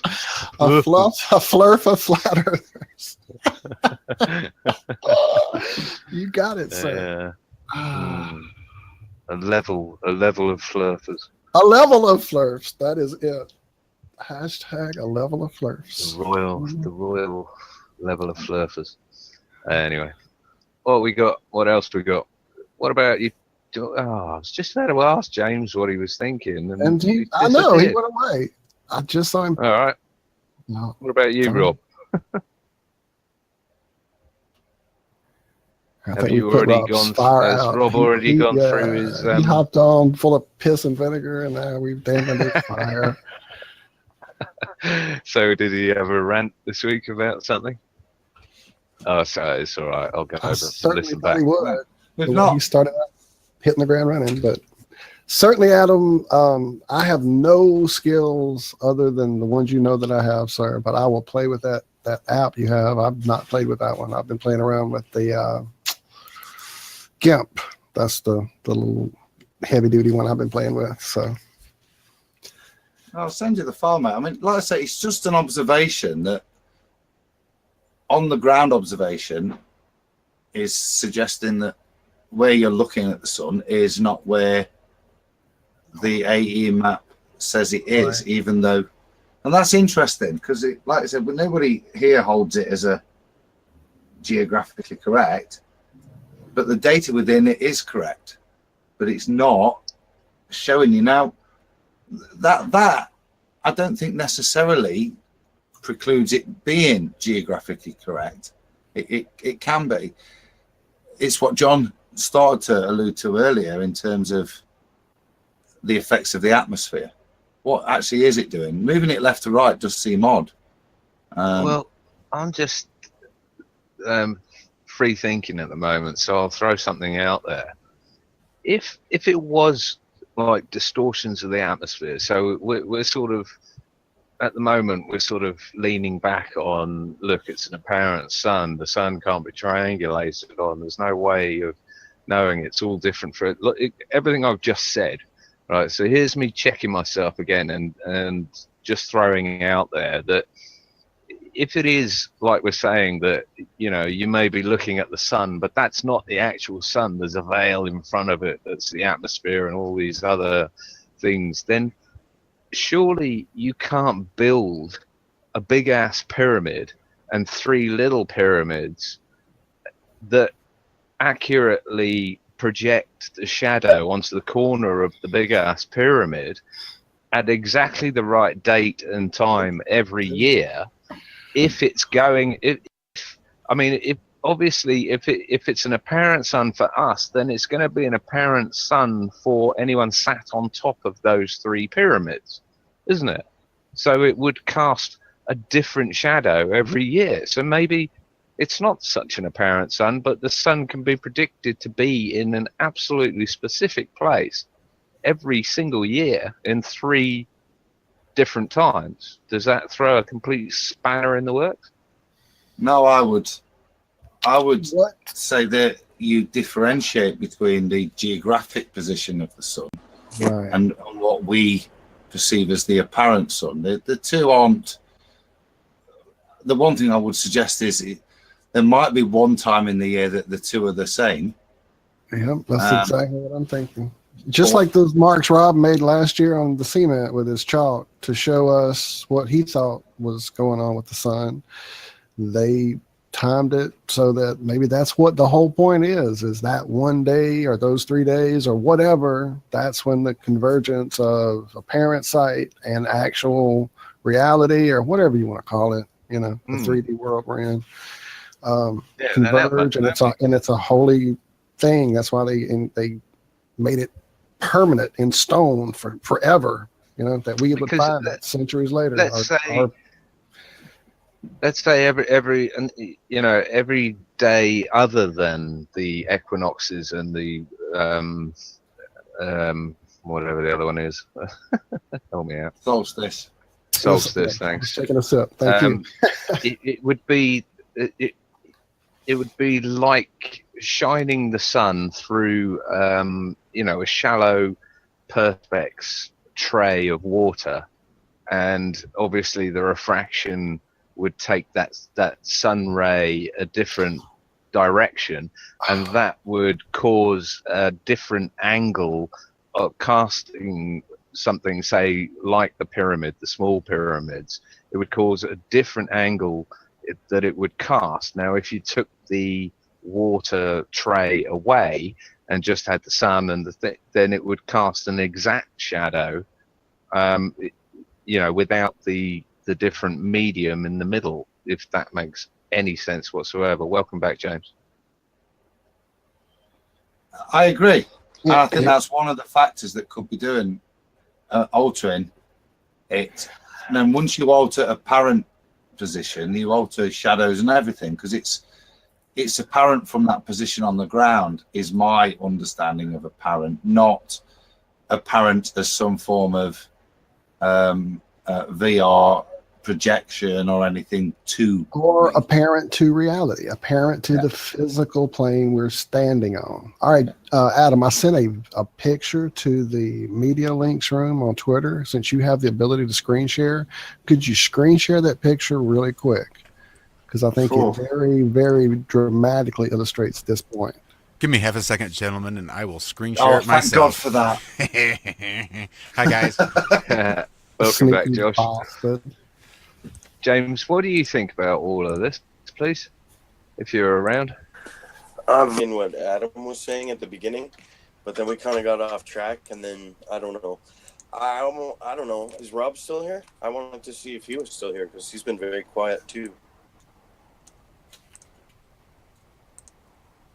That must be a no from Rob. That must be a no. Of course. Okay. So pop the picture up, Josh, if you're able yet. You know what? Don't rush me. No, do it. So what James, what did you take from the bit that you were enjoying about Adam's stuff?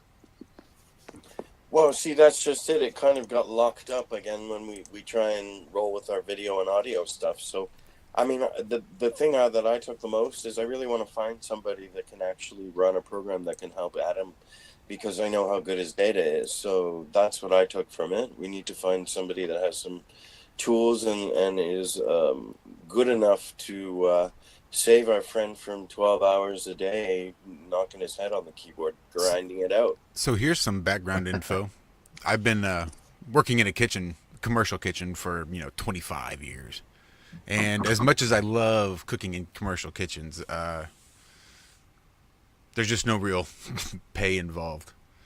But what I have found out recently is that there is a surprisingly few number of engineering and architectural drafters.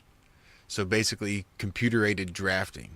So basically any of this stuff, like these models that they've been building for all this stuff, all these AutoCAD models, basically just learn how to use AutoCAD, and you can pimp yourself out to these engineering firms and these architectural firms to help draw up their plans. And they pay like really good money. And there's so few of these drafters that you can go and spend, just minimal amount just to get a certificate for AutoCAD or a certificate for Revit. And they will jump at the chance to hire you just so they have somebody who knows what they're doing.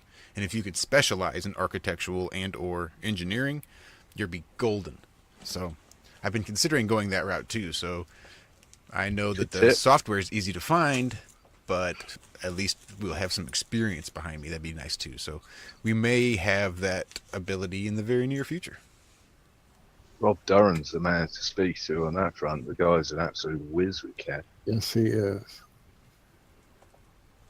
Before we get too far from it, that picture that Josh has up is one day a year that photo can be taken. This was somebody I have on Twitter that sent this around. SMH Amsterdam at Havenlust. And he said they said their dad waits every year for the day the sun rises in just the right and spot and reflects along the railroad tracks, which was October 30th. Beautiful. Where did you say that was, Walt? I don't know. I'm assuming in Amsterdam, since that's the whole pretty vibe. flat country then. Yeah, the whole vibe of the account seems to be Amsterdam. So yeah, I would take that must be where.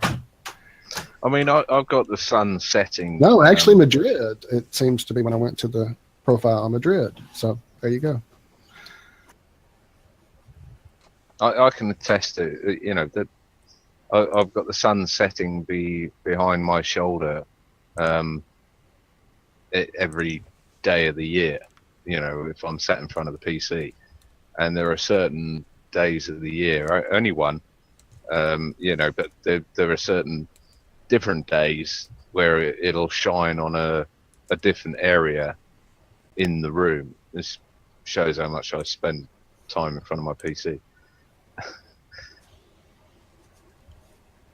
Well, gentlemen, shall we take a break? Shall we?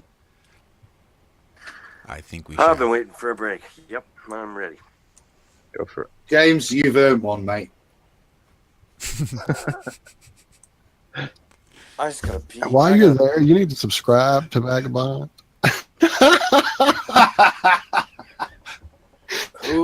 I'm sure I have at least one of my channels is subscribed.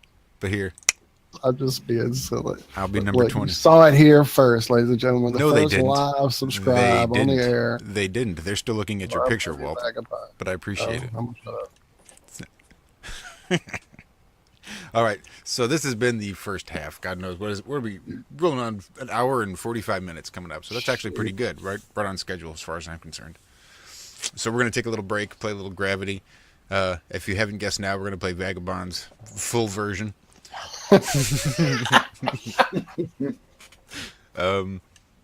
Yeah, then after that, so while we're gone, we're going to play this, and I'll probably play one or two more after, just audio. But while you are gone, grab your snacks, grab your drinks, and get comfy, because when we get back, I have a special little treat I've got prepared. I'm super pumped, maybe because it's a blast from the past for me, but yeah, stay tuned. Kid. I'm super excited. Yeah, excellent. So I will see you guys all on the other side of this break. Just remember how much you are loved by all of us here at Iron Realm Media, and excellent. See you on the other side.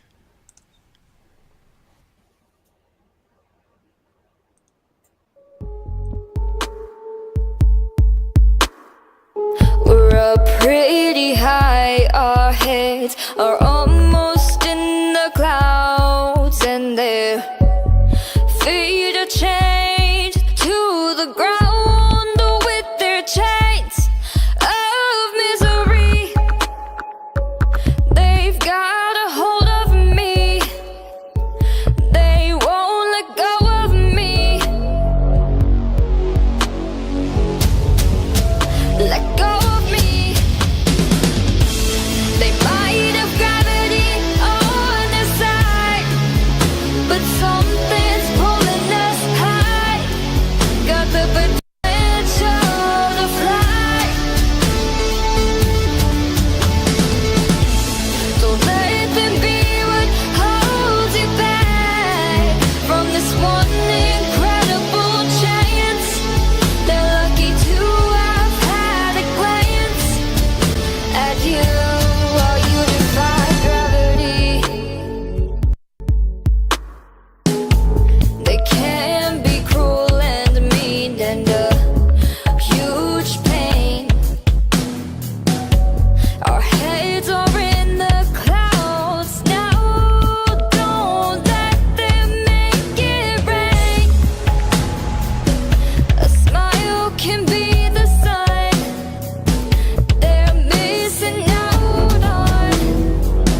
Well, you know, I had all this stuff set up.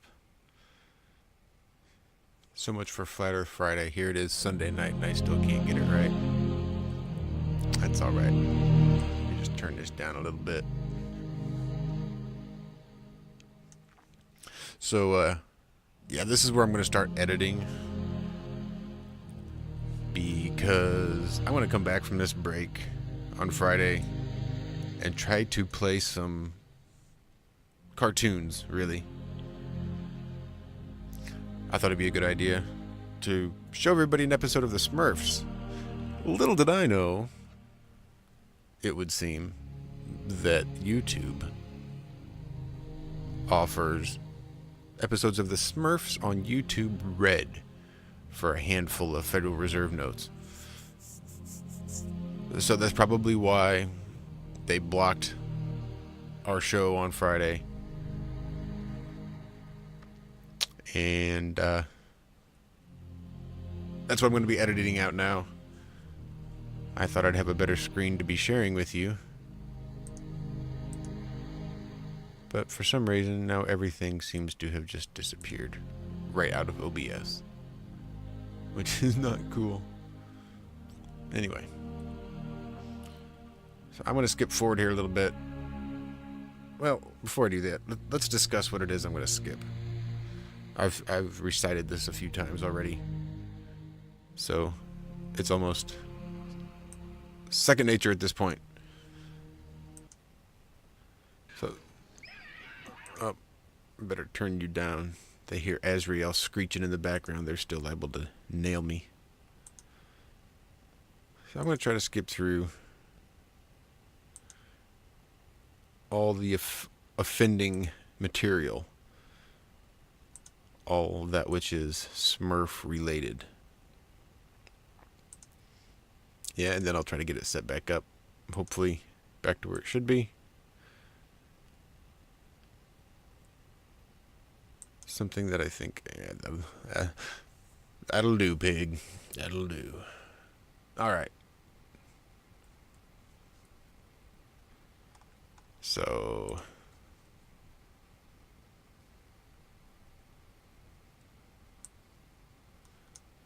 here's my plan.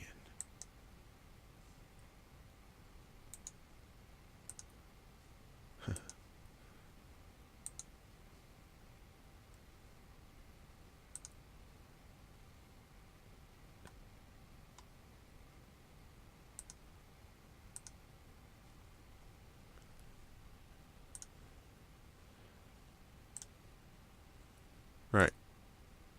Okay. Sorry about that. Sometimes I swear I get a little aspy. Sometimes. I would not be at all surprised to find out that I am somewhere on the spectrum. Alright. So now then we have successfully edited it out, with the exception of a short screech from Azrael, any and all Smurf material from this particular Flat Earth Friday FringeCast. So let's talk a little bit about what it was that I just took out. So what we have is Dreamy Smurf, and it's his birthday. And Dreamy Smurf blows out the candles on his birthday cake, and he wishes for a chance to fly off into the sky, to visit a world where no Smurf has been before. And blows out his candles. Now here's what's interesting, is whenever a Smurf makes a birthday wish, that wish comes true. Now this puts Papa Smurf in quite the quandary, because there's no way that we'll be able to get Dreamy Smurf to fly off into the sky to a world where no Smurf has ever been before. That's impossible. So how can we make that happen for Dreamy Smurf? So Papa Smurf gets an idea, and he decides to cast a little Smurf magic and creates a magic potion for Dreamy. Alright, so Papa Smurf gives Dreamy this magic potion, whereupon Dreamy falls asleep, right? They knock him out. And then they fake a space launch to make Dreamy believe that he has been launched into outer space. So while he's unconscious, they take him and take him into the inside of a volcano, where it looks like another world. So they pretend that Dreamy has been transported through space to land upon this world that no Smurf has ever been before, but now there's still all these Smurfs, so they have to pretend to be aliens. So, through some more sorcery and magic, Papa Smurf comes up with another magic spell, whereupon transforms all the Smurfs into, I forget what they call them. We'll call them Flurfs, because why not? So Dreamy sees all the Smurfs as Flurfs, and they all appear to him as aliens. So they give him an exciting experience in this strange planet and decide to send him on his way, which of course consists nothing more of simply slipping him another Mickey and hauling him back to Smurf Village, right? Now he thinks he just traveled off through the sky, flew off into the sky to a world where no Smurf has been before. His birthday wish, at least as far as he is concerned, has come true. And I just thought that was super exciting. Granted, the Smurfs do a much better job telling the story than I just did. In fact, there is even a video on YouTube that is not YouTube Red that you can watch. It is for babies and children, really. But it goes through the story of the Astro Smurf, and you get the idea of this children's cartoon from the 80s and how they're portraying this idea of faking space. Right, so for a flat earther, this idea of faking space back in the cartoon in the 80s is great. And you get to looking, well, what other kind of flat earth representations, what other kind of flat earth symbology might be there in this particular episode. So there's this subplot, right, with the Smurfs. And the Smurfs, because they're good and happy and represent pure and innocence, their antagonist then is the evil sorcerer Gargamel. Yeah, so Gargamel's bad, and he wants to kill all the happy little Smurfs. But his problem is he can't seem to find the Smurf village. So in this particular episode, in his attempt to find the Smurf village, his new plan, his new evil scheme consists of, again, more magic, whereupon he creates this crystal ball. Right? So this whole episode, the whole subplot, whilst the Smurfs are casting their magic and faking space in their fake rocket launches, Gargamel is simply being led around through the woods, following basically this ball. He's just holding this crystal ball out in front of him, walking around the woods trying to find the Smurf village. So it's just him trying to protect this ball and carry this ball. And he's tripping and falling and he's juggling the ball until finally at the very end of the episode, that's what happens. He's in the mountains and he trips and he falls and the ball goes off the edge of a cliff and the ball falls on the rocks and the ball shatters into 1,000 pieces. And I thought, again, as a flat earther, that just had some pretty deep symbology for me. Right? Alright, so Smurfs successfully edited. Some half-assed Josh-style synopsis done. And with that, I will continue on with the rest of the Flat Earth Friday FringeCast. From November 3rd, 2017. Today is actually November 5th. But we have to rebroadcast to edit. So with that, I bid you all a fond farewell. And just a reminder, you can find Walt Johnson and I this coming Tuesday at 2 a.m. to 4 a.m. Pacific time. Right over there on Truth Frequency Radio. That's tfrlive.com. You can also find us at iHeartRadio.com, TuneIn Radio. I mean, it's really hard to miss Truth Frequency Radio at this point if you're looking for it. So just check us out on the Ironworks. We're there on Tuesdays and Fridays, bright and early. And then join us back here every Friday right here on YouTube for the Flat Earth Friday FringeCast. TGIF, thank God it's flat. My name is Josh. I will see you guys on the flip side. This has been a heck of a rebroadcast. I kind of like this editing on the fly, live rebroadcasting stuff. Sweet. So I love you guys. Bye-bye. We could probably start a little scam just claiming copyright infringement on random videos, random Ball Earth videos, and see how many copyright claims we can win. Because I think that's what people do on YouTube. They just set up these little fly-by-night websites, and they use this software. I've been fighting them for 2 years almost. And they'll just grab random shit and hope that YouTube automatically defers to them since they made the claim initially. Or they just want to screw you over and give the copyright claim to them. So there's people making money off of videos for no reason. They don't really hold the claim. They just claim to hold it above you. And YouTube agrees and screws you out of watching the Smurfs, which really smurfs me off. Well, the plan was then to go through and kind of discuss and talk and go through it a little bit, but we kind of had to do that as we saw it, so that eats up another 45 minutes of time. So I'll just take this minute. I'm still going to go and watch it, Josh. I'm still going to go and watch it. I'm not going to get smurfed. Well, here's what I'm You going to do. guys are getting the full TFR experience here today with Josh and I. Yeah. Here's what you're going to do. I'm going to take this video. I've got it downloaded on my computer. I'm going to save it to Dropbox, and I'm going to put my Dropbox link in the show description. And anybody who wants to watch it, you go right ahead, and I will share the link. And real quick, I've been meaning to bring this up on the air, and real quick, no payment goes into my pocket for this at all. But Josh and I found an app. We've told you guys about it, and I want to tell everybody out there about it. It's called Telegram. Mm-hmm. It allows you to send big files back and forth easily without a Dropbox link, without a Google Drive link, without a email. It's direct chat.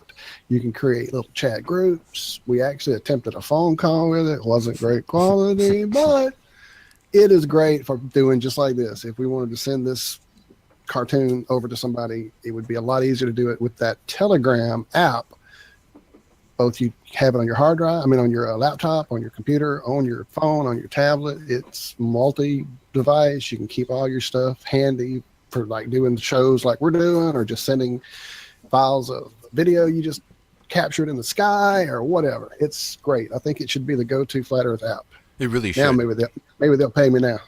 Well, they have the group chat availability just like on Hangouts or something, and like Twitter, but they don't have a limit like Twitter does. So you can have 1,000 people in your group chat if you want, which works really well.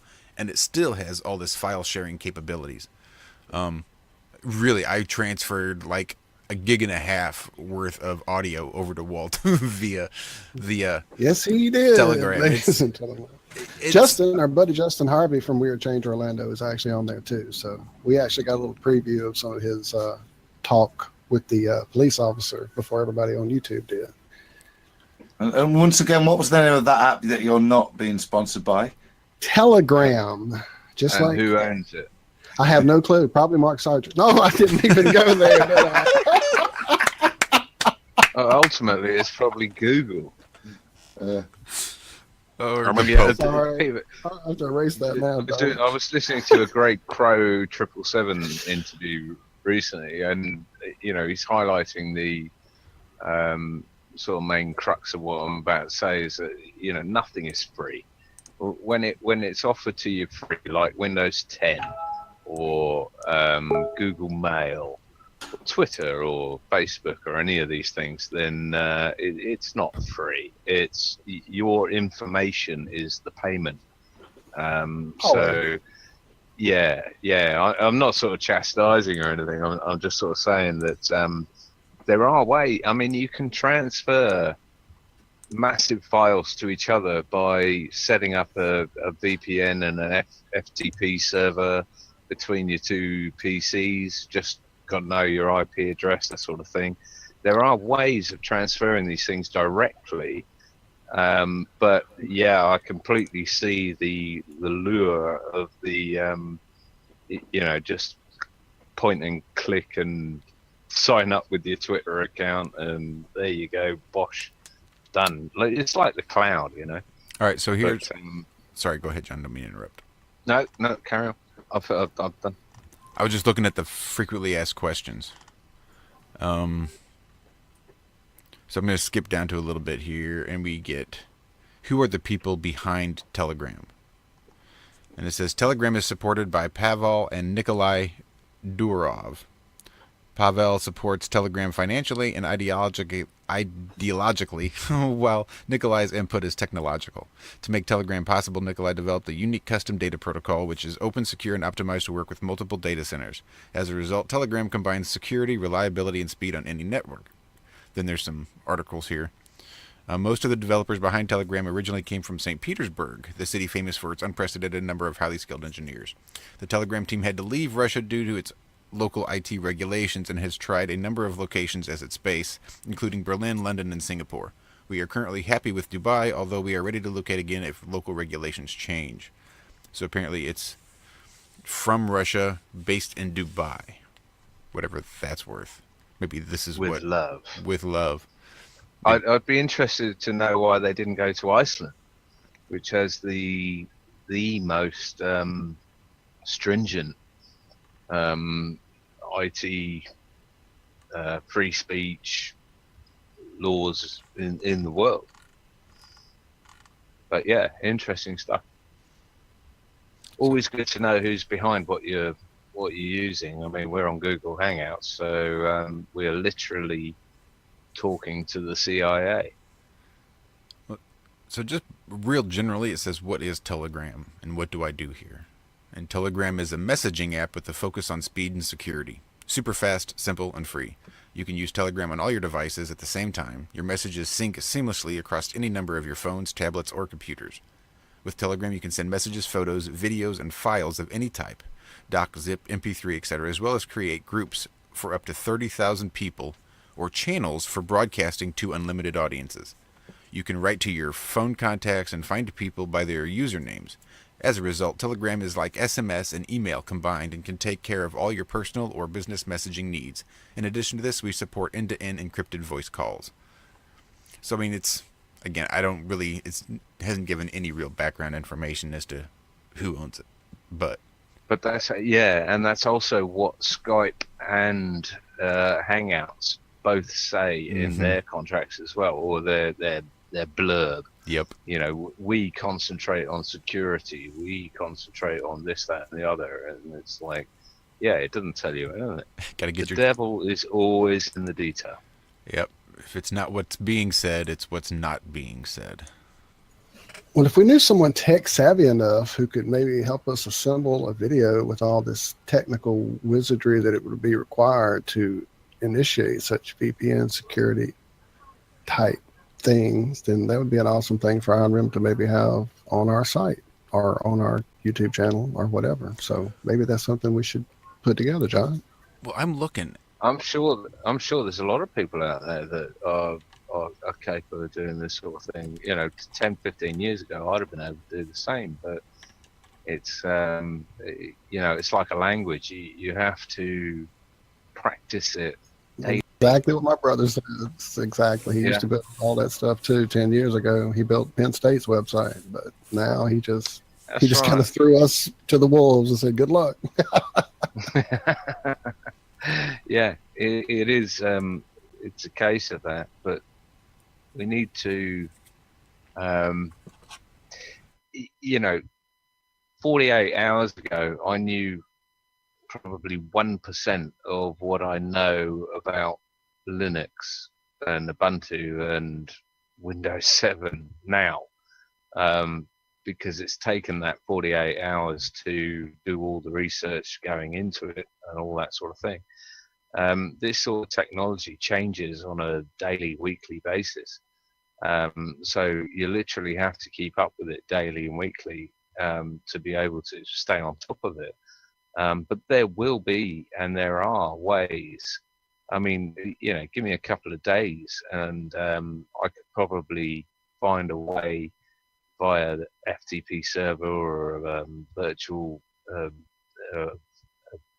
VPN between you and I that we could, transfer huge files without using the internet, but without using their services, which come along with all the tracking crap that it does come along with. that make sense?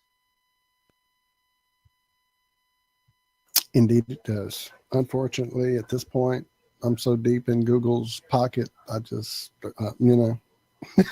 Well, we all are.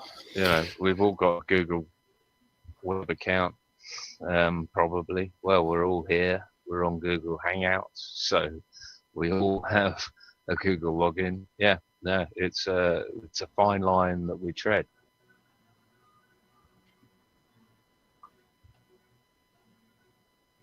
Don't mind me, I'm just trying to get this Dropbox. Apparently I'm not signed up for it on my laptop. Some more of that technical Who wizardry. wants to get We're a so Smurfing far. baller on? How Well, about we call him a I actually had Smurfing a baller? different idea, but that's good, I guess. No, let's go with Walt's idea. I like Walt's idea better. Yeah, I do. Yeah, What's your surprise, idea, Walt? surprise, yeah. Well, we've got a What the baller. heck is a Smurfing ball, for God's sake? we actually are. There's someone I sent Adam a video for Adam to peruse, and this person is a baller, and they've offered to debate in my comment section on a video I have that's kind of getting a lot of hits. Not mine, just a video on my site. I mean, on my channel. So once Adam kind of gives that a perusal, we may get that person on for a full-on debate, possibly, unless they just don't have anything worth debating. So maybe, but that same video has gotten quite a few interesting comments, and someone sent me an email. And rather than me tell his story, why don't we drop him a link and let him pop on and tell his story? He is from South Africa. I'm not going to. Why not? Maybe I can try it. Let me see. My friend, Nukuleku Duma. One more time. Nukuleku Duma. Nope, I hope sorry. I One didn't more say time. that. Sorry, I'm going to do this all night long, Walt. Let's see how many times you say it. Nukuleku. There it is. Something like that. I apologize. He just said call him Duma. Anyway, we're going to drop him a link here. Just 1 second.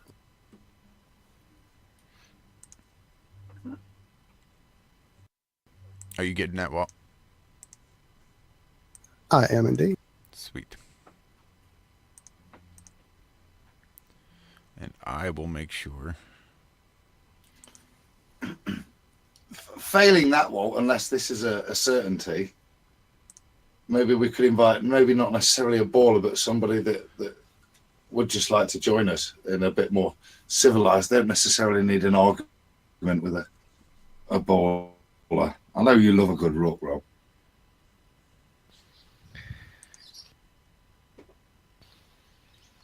No. Here's something to fill the gap.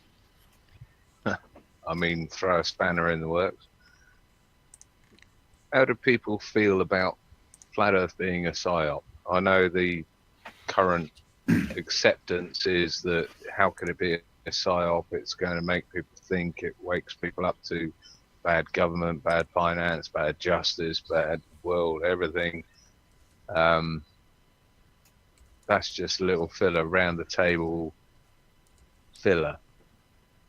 What do you think Flat Earth is a psyop, Rob? Are you talking about Flat Earth's not real, or a psyop No, being they've brought it out to make us fight That's against a good each point. other? You've got to define psyop, haven't you? So how would you define psyop? Well, it can be both ways, can't it? It can be something they brought out to distract you, I suppose. But hey, if I could go out to the beach and ships sailed over the horizon, I wouldn't be here. But they do sail. They don't sail over the horizon.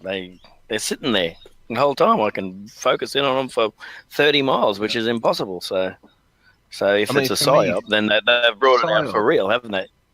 Yeah. Oh, yeah. Absolutely. And this is what I've been saying all along: is that it might well be a psyop, but the most clever part of the psyop is that it's actually real, and that it still could be a psyop. Is that they're releasing a bit of truth? I mean, to me, a psyop, a psychological operation, is something designed to you know, much like terrorism can manipulate people using violence, then a psyop can manipulate people using psychological operations like the BBC or CNN or anything along. I just think, John, that they probably didn't think it was going to go this far as well.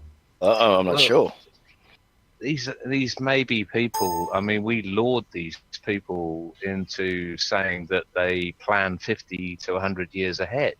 I mean, did they not plan, you know, for the invention of the P900, the Nikon P900, or the smartphone, or any of these sort of things? I mean, this to me, it just seems that NASA's cock-ups all along the way, and you know,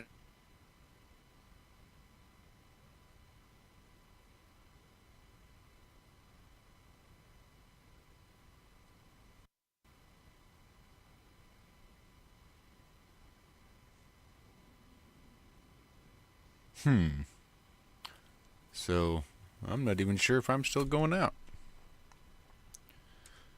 So much for Dropbox. Gonna freeze everything up, I guess. Crap. We'll just have to wait and see what happens. Because I have no idea.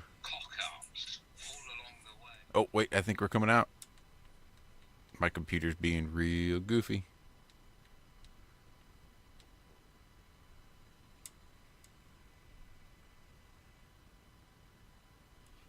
I don't know.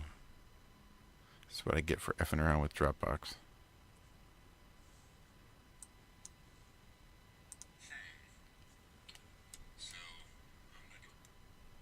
So I'd say I'm still broadcasting. Nope.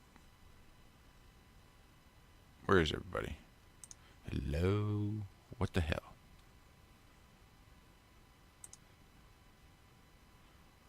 Google Hangouts not responding. What a shock. Just leave it for this to be the one time for everything to start acting like it's going to be goofy. Ticky-tock, ticky-tock. What can I do? What can I do? Let's see. I can...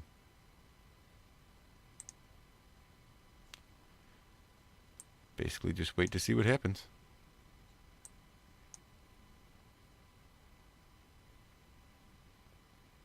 In flat Earth. So tell them what.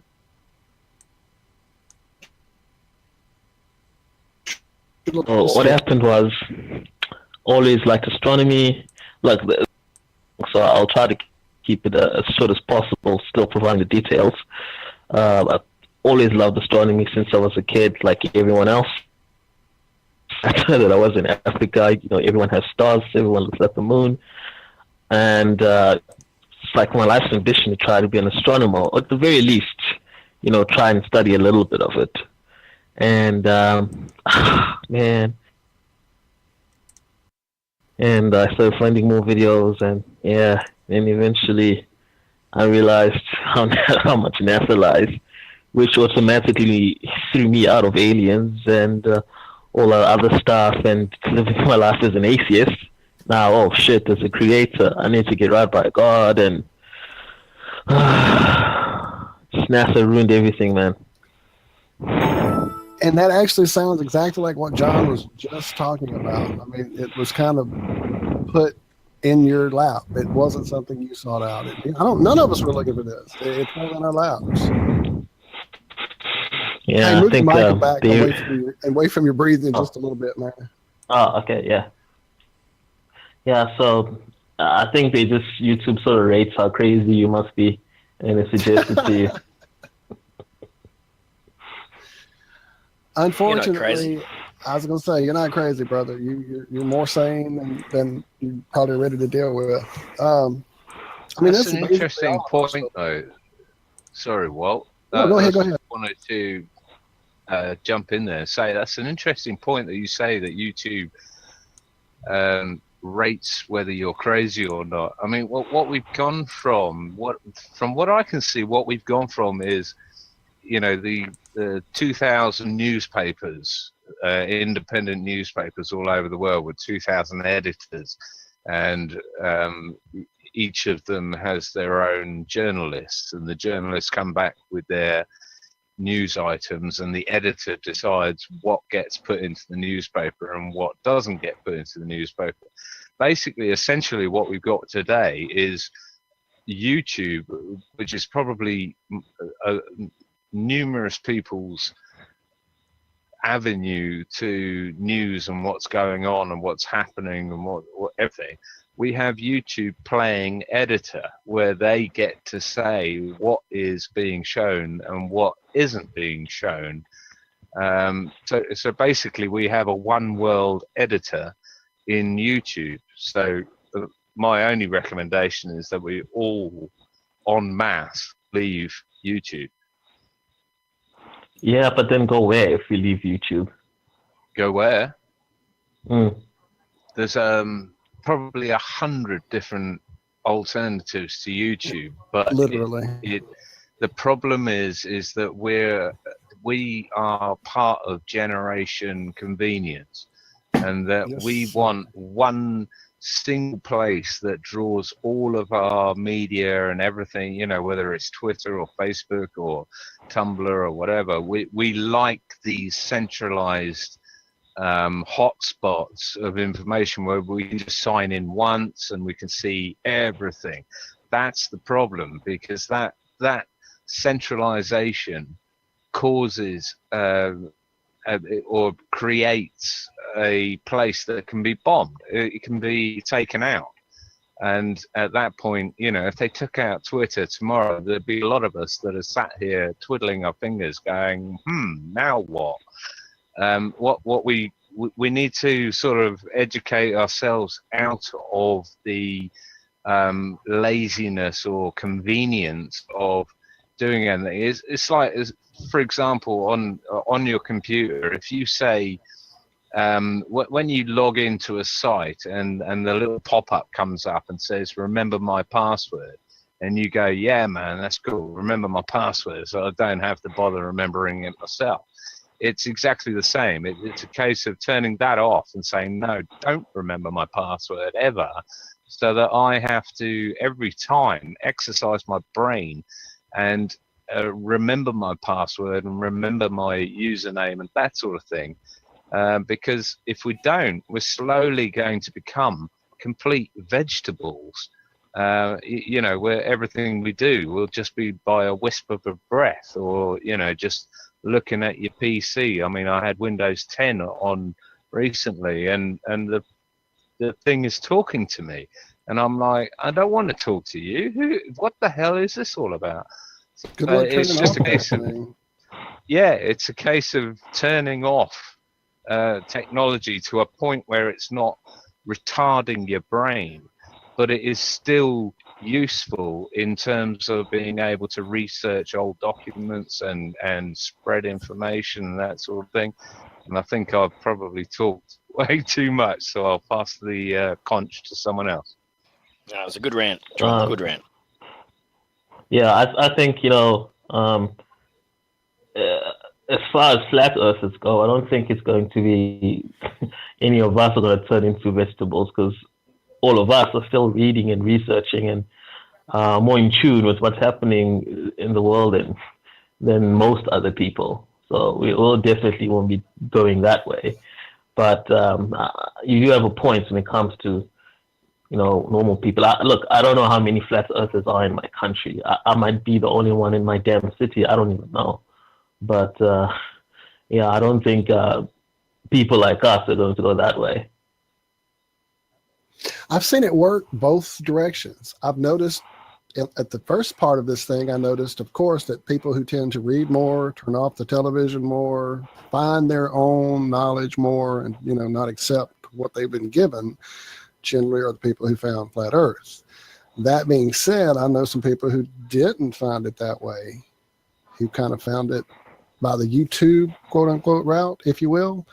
And then they dove into the books and the knowledge and the libraries and the maps. So I've seen it to get to that point, but I've also seen it inspire that mindset in people who didn't have that research spark in them. Oh, My you know son, what? being one of them, he wasn't a big researcher until he started looking into all this stuff, and now he's probably read as many, if not more, books on the matter than I have. So, You know, you just reminded me of something I wanted to ask. You know, I was watching one of the videos, and I don't know if you guys know Secure Team 10. There's YouTube channel about. I do, from way back. Yes, I do. Yeah. So, you know, some of us were complaining that you know, we get laughed at when we talk about flat Earth and all of this, and people think very little of us. But I was watching one of these interviews, and one flat earther, I forgot his name now, and he was laughing that he was trying to point out something on Secure Team 10, but because he still believes in UFOs and he believes in space and the ISS and that sort of thing, and he was laughing, and I was like, but you know, we're doing the same thing to that guy. You know, I think eventually he'll come around. That's his whole world. His whole channel is about UFOs. So it's probably going to be harder for him to admit that there is no ISS, that there is no space and that kind of thing. Well, I've and seen lots of NASA fakery they put out on that channel. They really are heavy on that big time. So, you know, it's hard not to find the fake NASA and not see the flat Earth, really, you would think. Yeah, but you know, I think it's his whole life. So I didn't get the laughing because we complain that people laugh at us. I mean, nobody laughs at me. I mean, I knocked the teeth down if they did that. But yeah. If I had been the age he is, or wait, how do I say this? If YouTube had been a thing when I was doing the UFO research I was doing, I would have had that channel because that's how deep it was for me. That's the research level I went to with UFOs. I mean, I went to conventions. I got to know these people personally. I made relationships happen so that I could stay in the loop on certain things. Just like that person. I mean, everybody gets a spark of something that they go full bore into. Eventually, you might see that it's not exactly what you thought. Well, it comes down to, you know, a clear sort of delineation between black and white. Is that what on one side it's what do I know, and on the other side it's what do I believe, and everything in the what do I believe section is open for debate. It's like RAM; it can come and go. Things that are on the I know side, they're also open for debate, but they are backed up by empirical, repeatable, generally using the scientific method of ways of backing these things up. Yeah. Sorry, carry on. Sorry, how did you say your name again? Look, he laughed at me. The whole first night conversation was him laughing at me, mangling his name. So good luck, John. Good luck. Please just say it slowly, by syllable by syllable. Okay, all right. You guys ready? Yep. All right, okay. Nkululeko. I think I got it. Nkululeko. Yeah. There you go. Nkululeko. Yep. Gotcha. And what does that mean? Does that mean something? It does. It means freedom. Love it. No. I love it. Isn't that awesome? Nkululeko. Yep.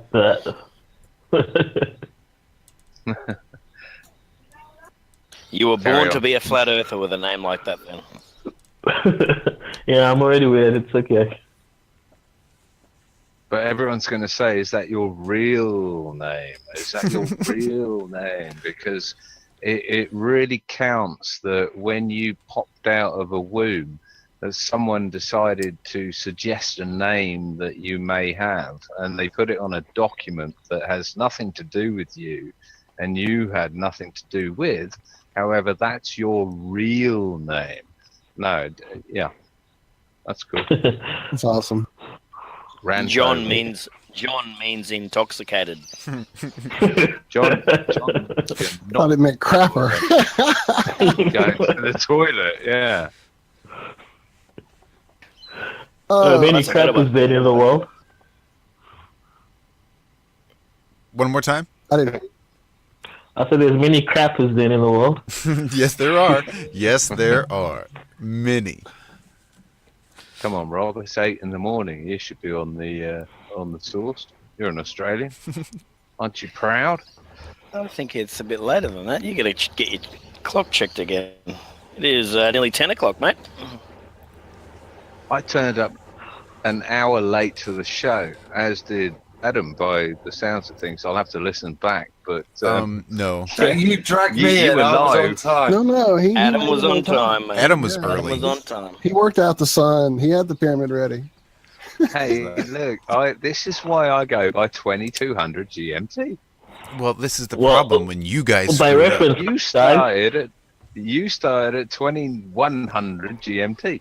I rest my case, and I will leave the floor open to anyone else. Yeah, by reference, guys, it's almost 2 a.m.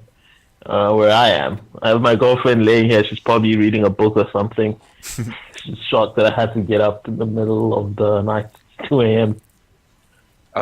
Do you have daylight savings?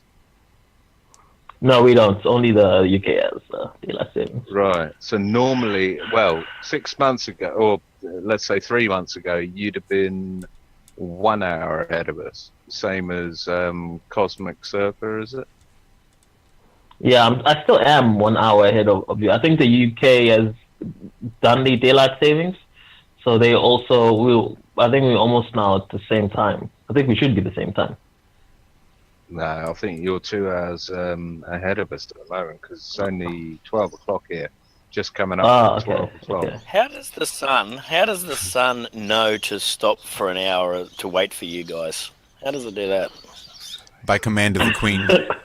It's apparent. It's called a man-made construct of daylight savings and time zones. Right. Okay. I'd say. What do you reckon, Kululeko? I'm saying nothing. Excellent. Well, I got away with saying your name without even a giggle. That's cool. Yeah, you're getting it right. So, guys, what do you think of Neil deGrasse Tyson? Oh, goodness.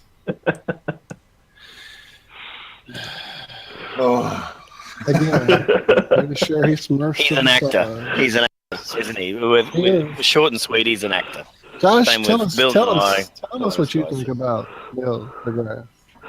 Well, for my country, okay, if you're my race in my country, astronomy really isn't something that people pay attention to. So when you get to watch TV and something, and you see this quote unquote black guy who does astronomy, seems really intelligent, it kind of inspires you a little bit, and then you learn about the flat Earth, you learn about NASA, you learn about all the lies, and then you're just like, oh man, the guy he must be. I hope they're paying him a shit ton of money for lying to us. Well, I've heard they paid him a whole bunch. They would be. I heard he went to the bank and tried to cash a check without any ID. They asked him for ID, and this was all he had to say. I'm Neil deGrasse Tyson, bitch. Turns out And they didn't that cash the check. exactly is about what I was about to say. Even before Flat Earth, even before I knew NASA was the fraud they are, I thought he was a pompous ass. When he took over the whole Cosmos show, I watched 1 5-minute segment of the first episode and never watched it again because of his whole persona. I never liked him just because he came across as The I'm things Neil he would deGrasse say Tyson, just were bitch. very pompous, and I've got it all figured out. And even, I mean, no, I never was. I liked Sagan for a while too, but now I, know the truth. So Yeah, he does come across as a little pretentious sometimes. Yeah, I I'd say would, most of the time. You alluded to something there, mate, in terms of when you mentioned how you were drawn to Neil the Ass solely because of, or not solely, but partially because of skin colour. And I would suggest, in terms of psyops or planning of releasing of information, I don't think that would have been a coincidence in the choice of person that the media chose to disseminate all the current scientific information. I think that was partially important for the way it is being driven through the media, and I think race was an important part of. Yeah, I know, right? They picked the right person at the right time. It's kind of hard to criticize them without coming across as a little racist if you're white or any other race, basically. So how long has Neil been in that job? Does anyone know? Does it was too handed long off count? to him by Sagan, wasn't it? Pretty sure. And how long ago are we talking? I can't remember the date, but pretty much that's where his torch was passed. Oh man, I can't use my tablet on the air because it makes noise. 2 or 3 years ago, or 4 years ago, 5 years ago? Somebody look it up. I don't want to pull my tablet out. And Long time. 80s? It's been 20 years plus. I was gonna say it's been a good. Alrighty. I'm pulling it up. You Because, know how to work the computer. I've never heard of that person before we got into this. Now I wasn't into space. I didn't really care much for it at all. Didn't bother me. So all these people like that, they're all new to me. Well, as of a couple of years ago. I can appreciate that. Okay. It's slowly. Okay, let's find out how Mr. Tyson became. My computer is slow. Okay, let's see. To be fair, there, Flat Earthhead, your internet is always slow. I'm starting to think you're downloading porn half the time. No, sir. I have AT&T. Half the time? Only half the time. They're the worst internet alive. He's got to be careful when he shares screens. He's got to be very careful which link he clicks on. Man, it's not happening. You know when they put laugh out loud? Is not coming up. I just laughed out loud. Sorry. Thank you. Shout out to Charlie That's in a the chat. horrible thing to say, though. Umkululeko. That's a horrible thing to say. It's only horrible if it's not true. Well, he could have been downloading anything. That's what I use my phone for. I don't do that on my computer. I'm not going to mess my computer up with that stuff. And between eating and so you have sleeping. experience. Let's see. He's got to eat I and found sleep an article, like but I'm not getting any 33%. dates. It was probably 33 years ago. It's probably when he became. Don't say that. Come on, somebody with an actual So, internet I've- connection could be looking this stuff up. You guys know I'm struggling with like 2 I'm sitting megabytes. here looking at two laptops, and I can't be asked to look it up. I don't even know what you're looking up. I'm trying to find out when DeGrasse became king of scientism, the current reigning priest of scientism. That's what I'm trying to find out. Probably about 5 or 8 years ago. You know why these two No. figure out the computer? I've got a question or a couple of questions for you. So you said you're new to the flat Earth. How new? And you were talking about proofs there. When you chat to other people, what do you cite as your main proofs? Well, about 2 months now, I think. Maybe a little more. I think it's 2 months, though. I've been looking into it. And when I speak to other people, not really so much speak to other people, I'll give you an example of my little sister. We just have to start slowly, just show her some of the NASA footage, some of the faked I didn't know the space station had so many Super Saiyans. All of that hair flowing up. There's a whole bunch. So- Over 9,000. Flaky Yeah. paint. Flaky paint. Like hashtag. Yeah, well, she looked at it. She looked at all the NASA footage, and she was so shocked that this whole thing was fake. Purely because, at the moment, she's studying world history. She's in grade 9, so I think it's junior high for you guys. And they talking about the space race, World War II, and all that other stuff. So when I showed it to her, she's completely shocked about it. And, I haven't said anything about flat Earth, but, she's looking into it herself, and eventually she'll come across it, and then she'll decide if she wants to look at it or not. It's not like, oh, by the way, the Earth is flat. Here's my evidence. I just showed her the NASA stuff, and then she'll take it from there. And I think that's what I'm going to do with everyone that is interested about it. I'm just going to show them the NASA stuff. They can come to their own conclusions and do their own research if they want to. And that's just the way it should be. I mean, that's the only way it is. And she's raging. Oh, sorry. Because no matter what anybody tells you differently, it's never going to do anything other than you have to come to it yourself.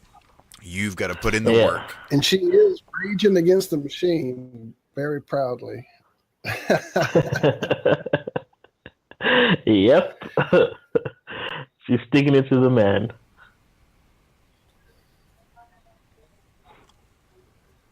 Had a full-blown argument with a school teacher about it. Got sent to the principal's office, so starting off slow, but it's building that fire. It's probably the worst people to talk to as school teachers because they think they think they know it all, don't they? Well, not only that, but they're in the position of authority, and it's their job to teach you to respect authority. And the minute you question them, you're disrespecting their authority. So it's a whole situation. Yeah, I mean, the thing that gets me is why? Why the hell don't they just teach? Because at the end of the day, it's a theory. We're not sure that the world is flat. We just know that it's not a globe. So why not give out all the information and let people decide for themselves? Just let them study everything instead of, oh, you pick for us and you teach us this, and you tell us lies, and you steal money every single day from the American people to make fake movies and all this other garbage. Why not teach everything and let people decide for themselves? Surely people are smart enough to look at the evidence themselves and go, yeah, I don't think it's a globe. Because the school system isn't set up to create educated, intelligent, thinking people. It is set up to create robotic, non-thinking, conformist, robotic cogs in the machine that go out and produce their debt paper and pay their bills and keep the machinery running and keep the lights going. And the true education is when you take it on yourself, dispense with all those authority figures, and do your own research. Yeah, most people won't have even the time to kind of do any research. I mean, the only reason I started looking into videos and this other stuff is because I'm still studying for my electrical engineer stuff, and I had a lot of time. And so with that time, I spent it on just like watching YouTube videos. I mean, it started with the 9/11 thing, and just looking at all the evidence, and then eventually this popped up. So if for example, I was back at work and I was working 9 to 5, but come back tired, you're gonna eat, you're gonna watch a little bit of television, you're gonna go to bed, you're gonna wake up and start all over again. I wouldn't have come across it.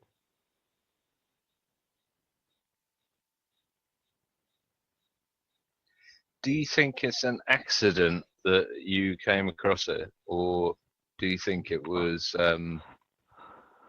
released? Yeah, I don't think it's just an accident. I mean, even popular people now, like the B.O.B. guy, talking about it. I even heard some NBA guy, some basketball player talked about it as well. I mean, it's getting released. I don't think it happened by accident, because the stuff I was looking for had really nothing to do with flat Earth in the beginning. it was just the 9/11 things, and then some UFO stuff slowly, and then the videos started coming up. And it seems like the more you don't click on it, the more videos they start sending you. And so, if you don't think it was an accident, then what do you think the outcome is? What do you think the agenda is? To be honest with you, man, I don't even know. When I found out about flat Earth and all this other stuff, I was doubting my own name. I wasn't even sure if my name was Ngulile. I was doubting everything. I don't know, I was breathing air, I was breathing something else. You have to question everything now. Never think you're a name. We all went through those days of just literally no sleep, watching endlessly, digging through books, trying to figure out where's the map room in my closest library. I mean, just trying to figure it out. I'm going to figure it out right now. I can get it all in 2-3 nights if I watch enough, right? No, brother, we've been at this for so long now. I'm still at the pissed off stage. My girlfriend was telling me that I'm upset about it still, and she doesn't really want to know. She just believes me. Like, she doesn't really want to know about it. She doesn't want to do her own research, that kind of thing. Standard. Because I'm still pissed off. I'm still at the angry stage. That's why I said you need to create like 7 stages of how to deal with flat Earth: anger, acceptance, all this other crap. There's 7 stages for everything else. It's probably just like the stages of death, acceptance. Yeah, it's out there already, man. It's the 7 stages of grief. Yeah. If someone dies, you go through, I think it is 7 stages. You go through anger, you go through denial, you go through remorse, you go through pity, I used to know it by heart. guilt. A lot of people get stuck on denial, but John, don't they? That's where they get stuck, and they don't proceed from there.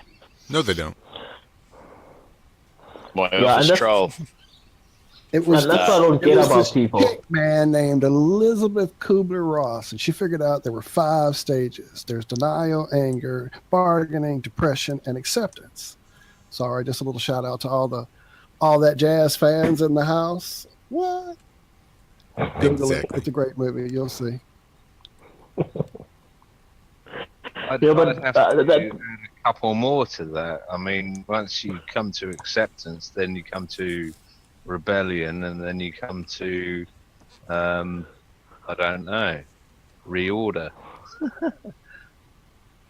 You think rebellion comes before acceptance or after acceptance? Knowledge. So you're looking for more.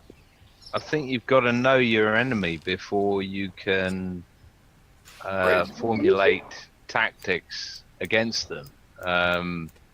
If you don't know what or who you're fighting, then your tactics are going to be aimed at the wrong areas. That's what I'm saying. That's what I don't get about Globers. When they ridicule flat earthers, like we want to be flat earthers. We don't want to be flat earthers. We just are. No one chooses this. I know a lot of people that would rather go back and take that blue pill. It's just the way it is. You find out the truth, and that's what the truth is. And just because they don't believe it, you get ridiculed or laughed at or called names and all this other crap. No one chooses this. There's a lot of people who just want to go back, but you just can't because you know the truth now. And NASA screwed up my dreams, and I'm trying to figure out how the hell am I going to get back at them? How the hell am I going to, expose more people to the truth, and maybe together we can do something? Because I feel like, NASA is like the high school bully, and you're still like a freshman, and they hit you every single day, and you just, you want to hit them back, but you can't because you're going to get your ass kicked, and you just have to bide your time. 3, 2, 1, 0.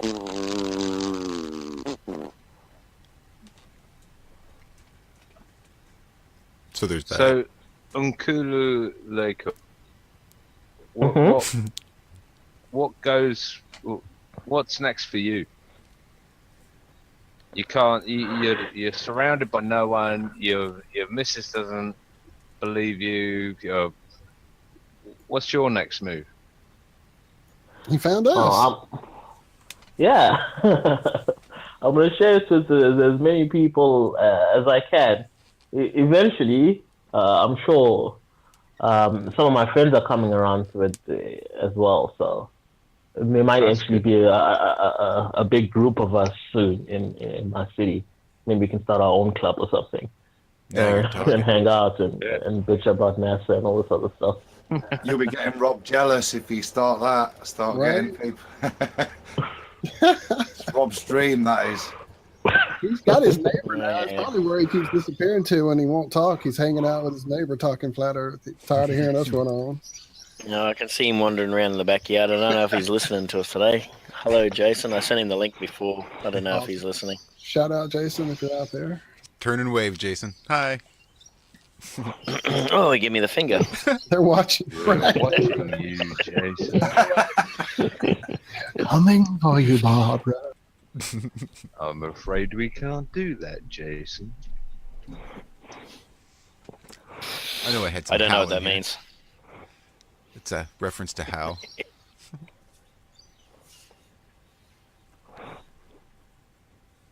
See, John, every time you talk, there's silence. I don't know what it is with you these days. You just got nothing, have you? I will say that I've never heard John use someone's name as much as he has tonight. It takes practice. That's all Who's got the Australian? Who's got the what is it? Australian accent. That's our buddy Rob. He's hanging on down there by his toes. That's me, buddy. What's up? I just got one question for you. That was shit on the wall, I got one question. I got one question for the kangaroo lover. Are you a wallaby? You a wallaby? No, I'm not. No, I don't support rugby union. No, I can't get into that game. I watch the rugby league. Oh, okay. That's good there. That's fine. He doesn't like that ball. He follows another ball. It's not a ball. Yeah, you don't talk to John about sport. John hates sport, but me and Adam, we're right into it. Aren't we, Adam? We love it. No, I don't. But that's the devil's work, mate. Yeah, you're right. No, I don't. The rugby union for me. Organised sport. Too many rules in the rugby union. Too many rules. No one knows what's going on. Even the fans don't know what's going on. The referees don't know what's going on. They blow penalties. They don't know what's going on. Yeah, so I can't get into the game. Yeah, hence why rugby in Australia is declining very, very quickly, and our team is declining very, very quickly as well. As opposed to rugby league, where you have free reign, punch each other up. Yeah, they're not allowed to punch people anymore. They still do occasionally, but not very often. Yeah, they're not allowed to punch anyone anymore. It used to be good when you could punch somebody. Yeah, going to the dogs. Yeah. Can we call you something in short? Can we call you, because John's really struggling over there with the name. So we can. Duma, I told you guys. Yeah, Duma. there you go. Okay, Duma. Okay, Duma. That's easy. How am I struggling with his name?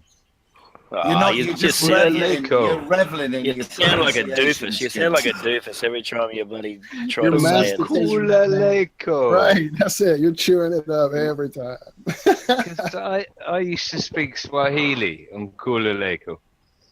Oh, yeah? Where'd you learn Swahili?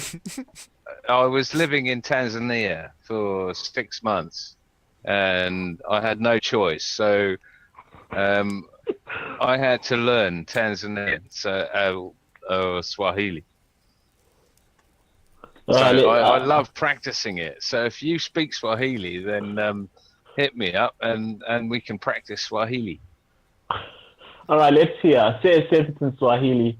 I'm sure it's not that difficult. I'm sure I can figure it out.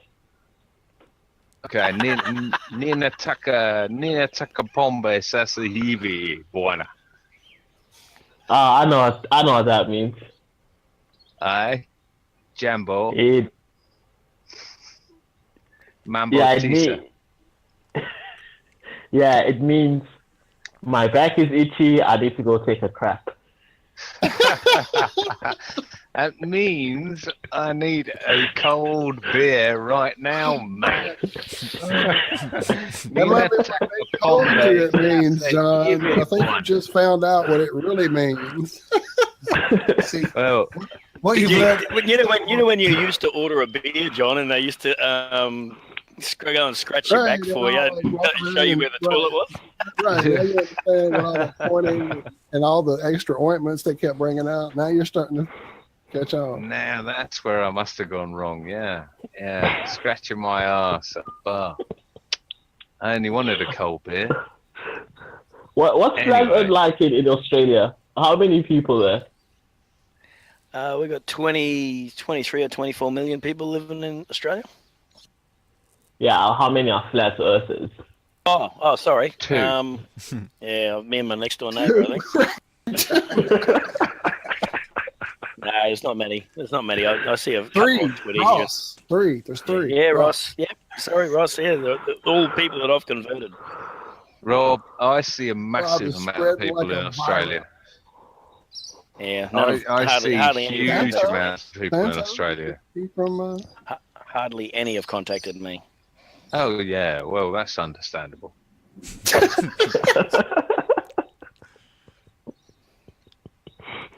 Crickets.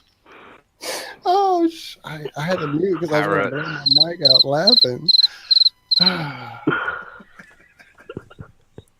John's the least funny of us on the panel here. Okay. Why is that though? Why aren't there a lot?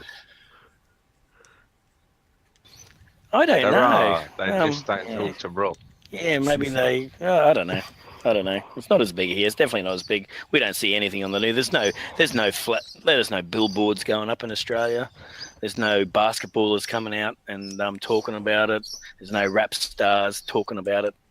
It's all happening in America. Billboard campaign going, Rob? Mine, it's exactly where it was 6 months ago. Same as mine. Same as mine. Yeah, $500 a month just for a small billboard on the side of the road. I think, that's just in a shitty area. If you were to put a good one up, you'd be probably looking at about expensive in a good area. Yeah, $1,000 a week, I suppose, if a good one in a good area.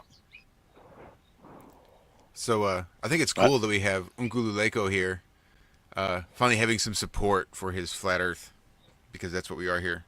I'm reading chat though. Well, there's some more people that need some support real quick. I just see. Well, that's good. We're all about it, man. Well, Vagabond is having a few issues with being a flat earther. It's bleeding over into his personal life, and he's having a few issues with his wife. And apparently she has threatened to divorce him this week over it. Right? Me too. Oh.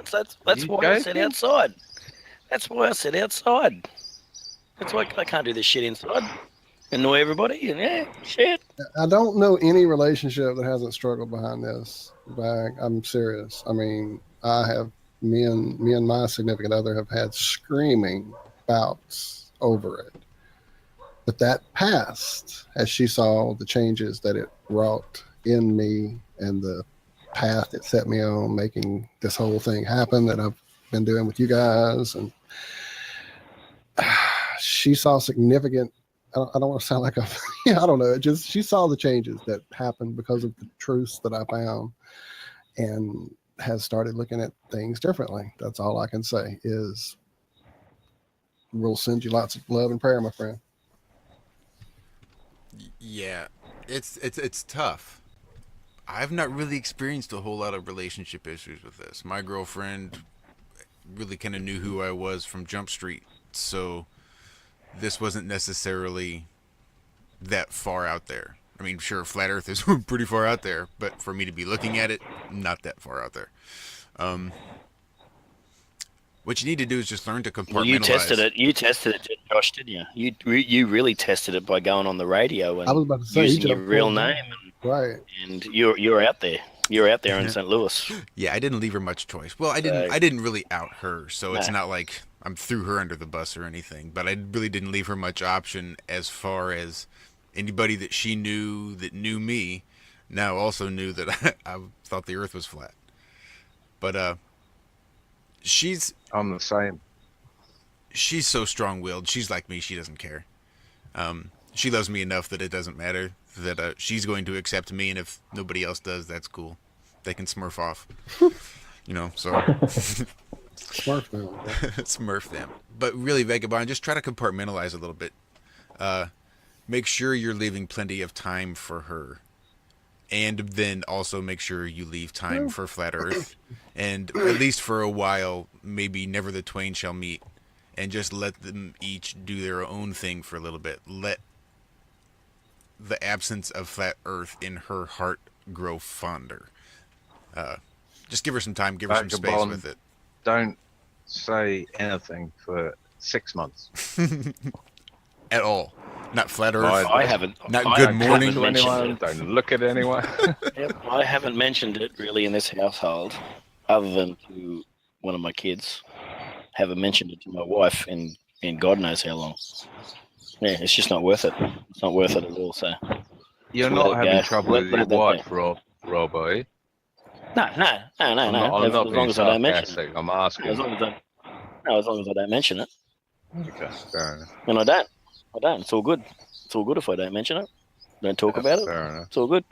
And that is So I part know, of that's why why- I need work with my significant other. She and I know that on Saturday there's pretty much not going to be anything flat.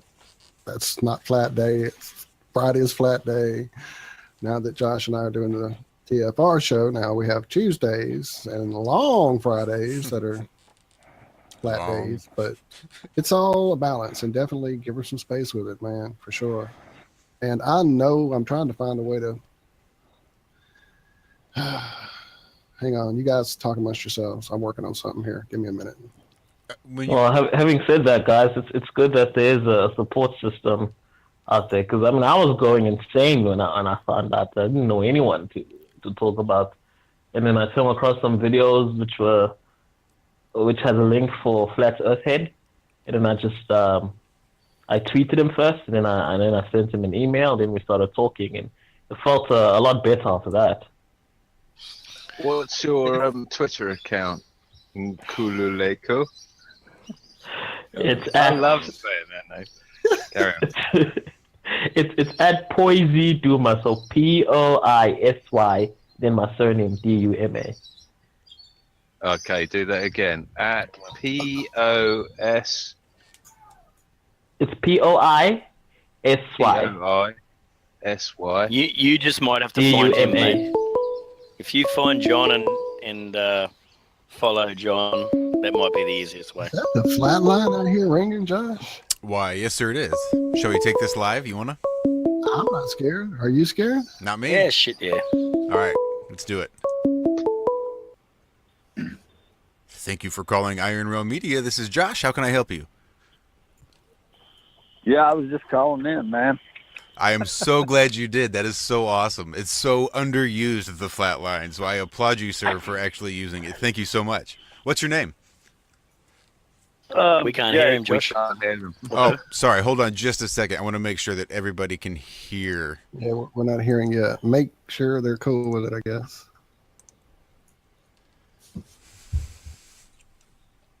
Hold on one half a tick. I need here. While you're doing that, my apologetics with my wife were that this is so important, darling, that the only person in the world I want to share all this information with is you. But I've soon found out you're better off keeping quiet, really, and letting you be asked questions and then being told that's enough. Now, thank you. Exactly. All right, Solar. Sorry, real quick. Don't give a toss. Sorry, Go caller. ahead, Joe. Caller, can you hear me now? I can hear you. All right, guys, can you hear the caller? No. No, still no, huh? Well, what in the world?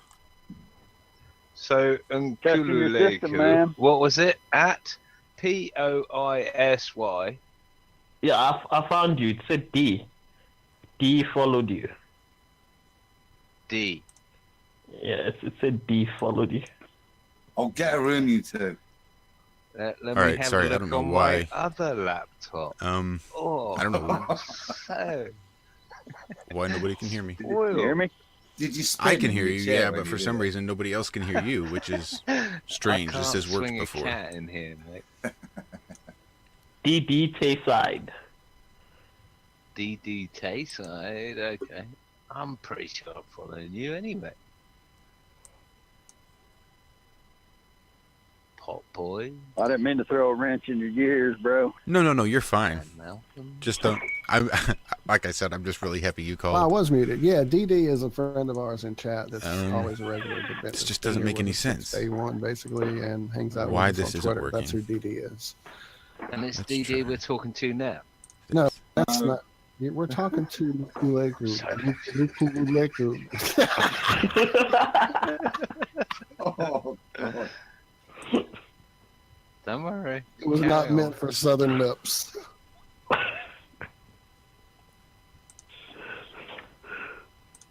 Carry on. Fill your air. I will not, sir. That is your job. I am trying to figure out how to find Vagabond on my Twitter. I know Vag and I follow each other. I just cannot make my Twitter work here. Darn it. We'll just have a I ain't holding up fest your show, here. am Look I? at this. Right. No, not at all. One Sorry. more time. Sorry, guys. I'm still trying to get this to work. I don't know, for some reason I can't seem to get Everybody's this. struggling. I think Google's seeing all the love here, and they're not happy with it. The love algorithm is tracking us down and trying to shut it down. Well, we have done this before. We have used the flatline before. I know we have.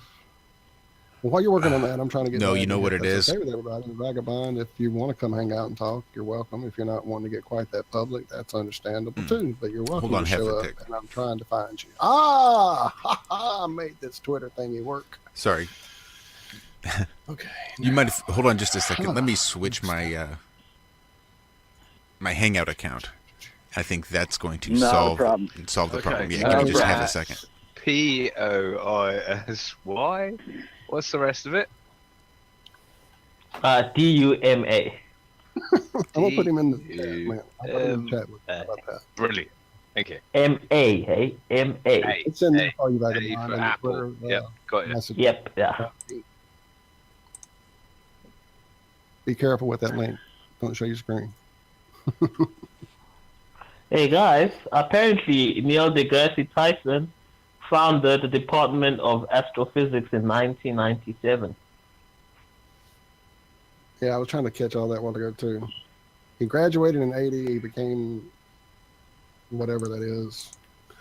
Read it again, sir. I'm off that page now. I've lost it. I'm way into Twitter. You're now hosting the show. Welcome to the show, sir. So he's been in astronomy for, I guess, since 1996. Because he was That's when he became a partner. Not a partner. There's a word, man. he was a director of the Hayden Planetarium at the Rose Center for Earth and Space in New York City.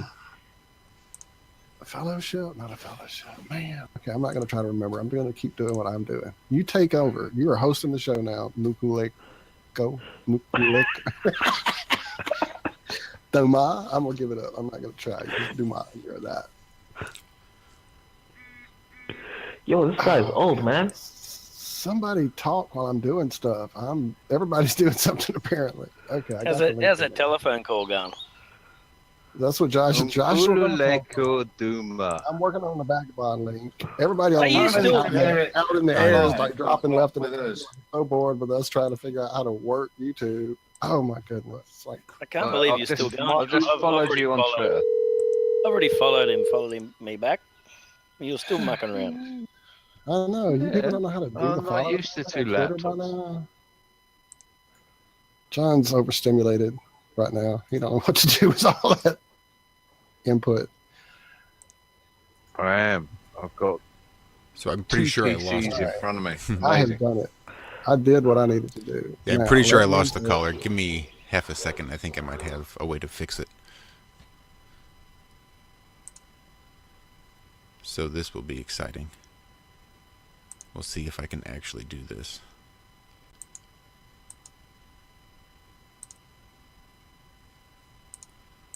Sorry, forgive me.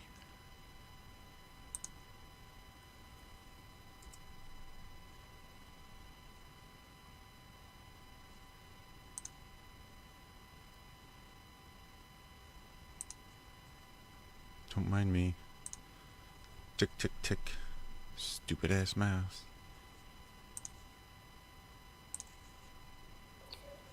The Sun did all that eventually the day of the sightings at, where is it? In Georgia, Madrigoria, wherever, where Mary appeared. And also in Fatima. Fatima, Sorry, yeah. man, I cannot multitask and talk. Y'all have to talk. All right, done with that finally. Apparently, Project Bluebeam is a conspiracy theory.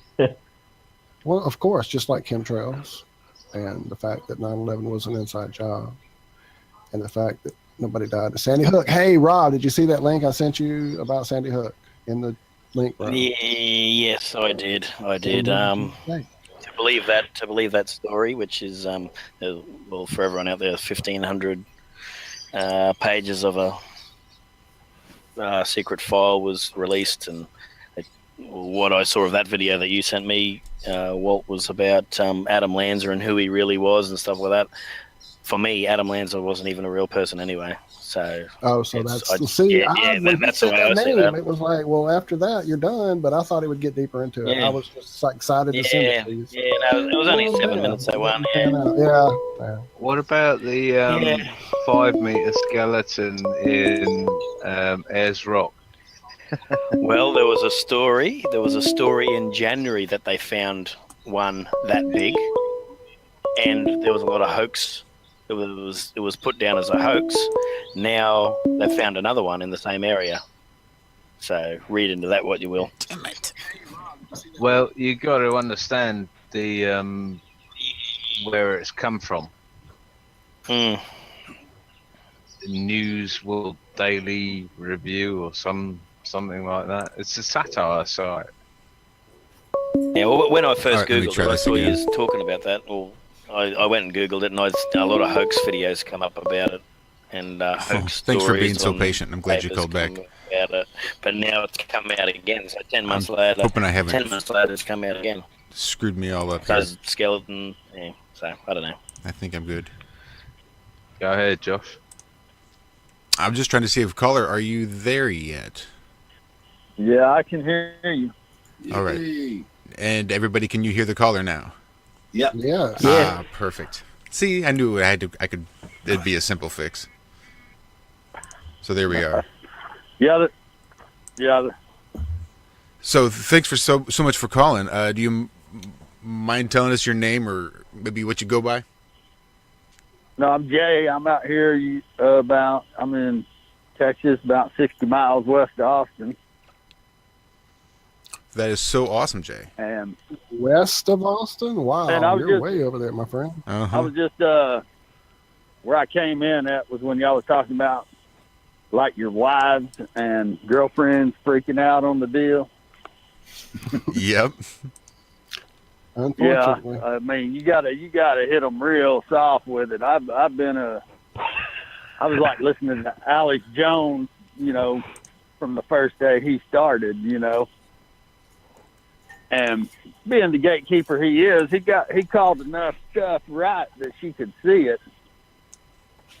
But even now, I hit her with the flat Earth once about 3 months ago, like a video laying in bed, Eric Dubé short video. And then like driving down the road in the car, I say, why is that moon? Why do you see blue through that moon in the middle of the day?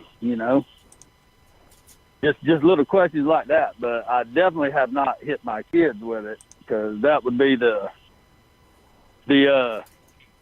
she would probably leave me for that. But I guess what I'm getting at here is you kind of got to get your significant these kids figure it out for themselves. I've let them hear me listen to like just 5 minutes of one decent flat Earth video, but once these kids figure it out, dude, it's over. Once these kids start asking their science teachers, "Hey, show me the curve. Where's the curve?" It's a done deal. It's over then. Yeah, how do you think they're going to react? How do you think those teachers are going to react? They're not going to be able to. No curve, no spin. No curve, no spin. That's just it. There's no curve, no spin. So I mean, but you can't. As far I'm talking to this as I'm kind of coming to this. What's that old gal that used to talk about relationships? Doctor, what was her name? Dr. Ruth. I don't know. Dr. Ruth. Yeah, Yeah. You can't. This ain't something you're gonna be able to, unless your wife is really open-minded, and mine is. But I mean, you got to take it slow. Just plant the seed, and once these kids figure it out and start questioning these public school teachers, it's over.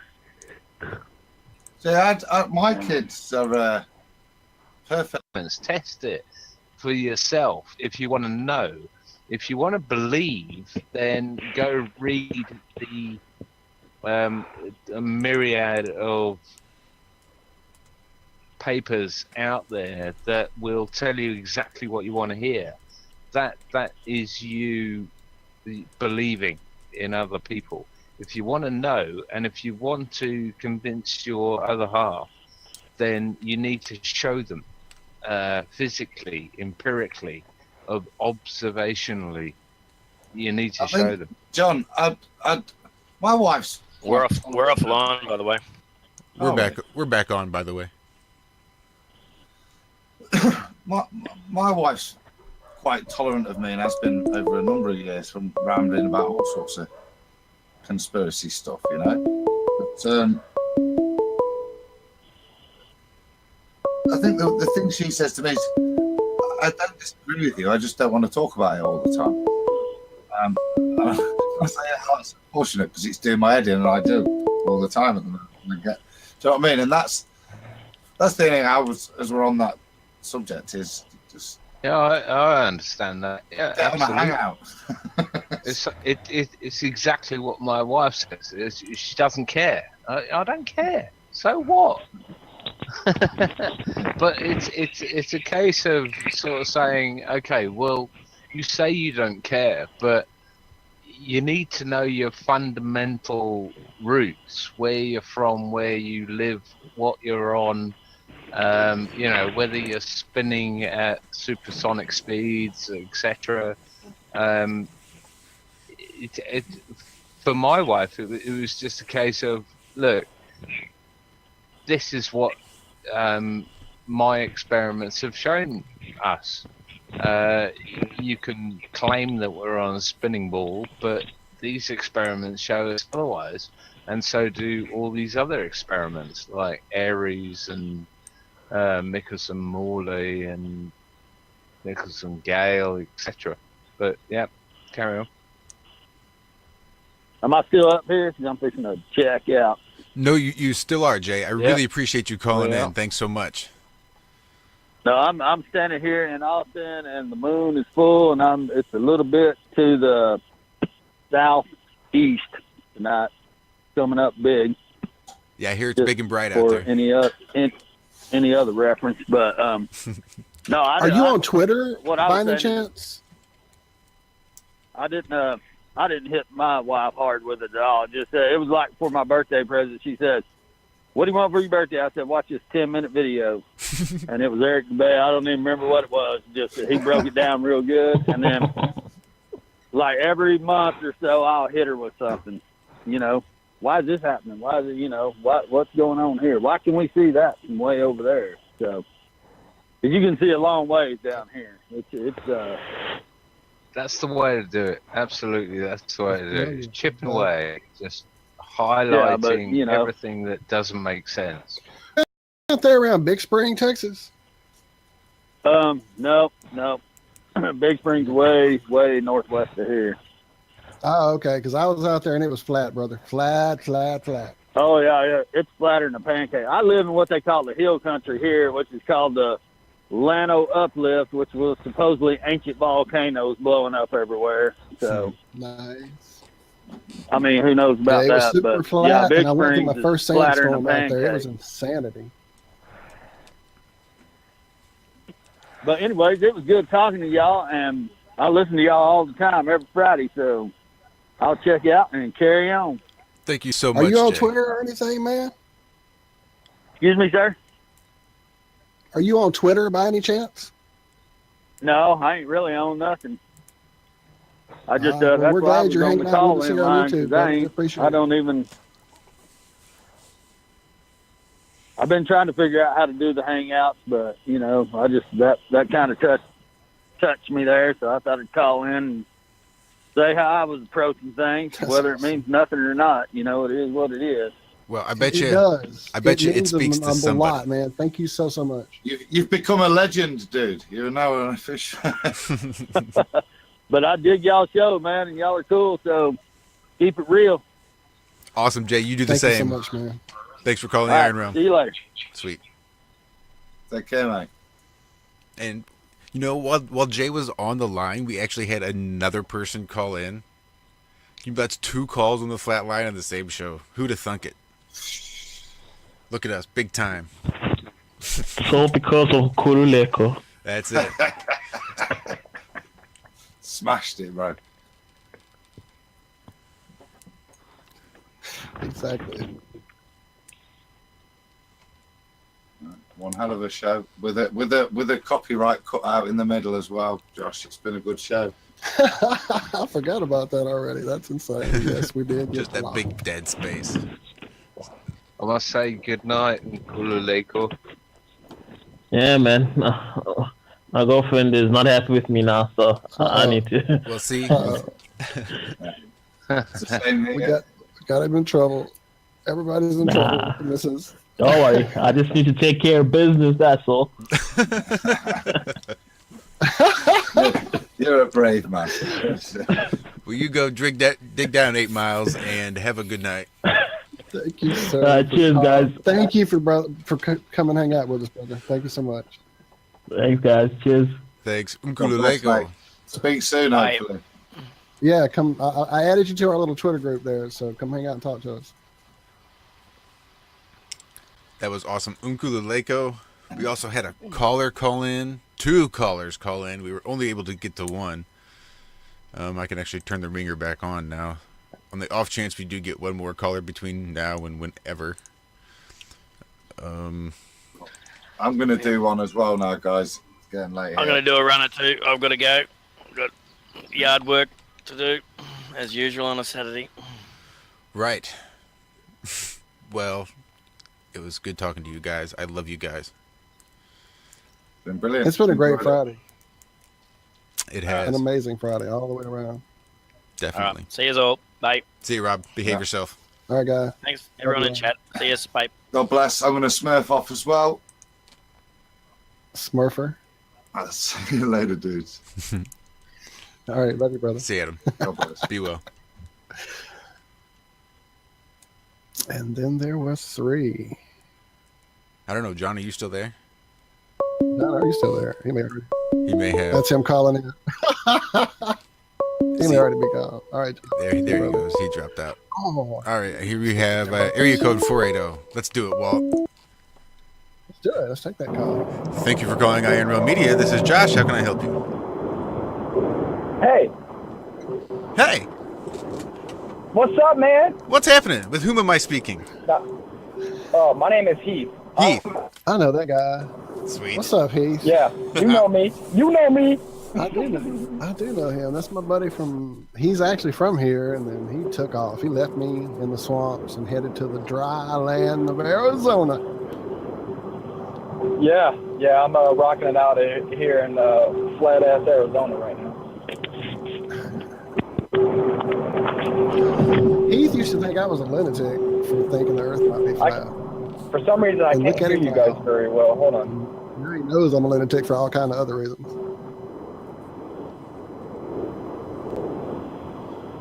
What are you doing, brother? He's driving. Not much, man. Just wanted to call in and talk with you guys for a bit. Hey, man, that was an awesome video you sent me, by the way. And it was an amazing little coincidence. I told Josh about it, that you sent me one of Santo's videos as we're talking, about his stuff right now. So it's really crazy.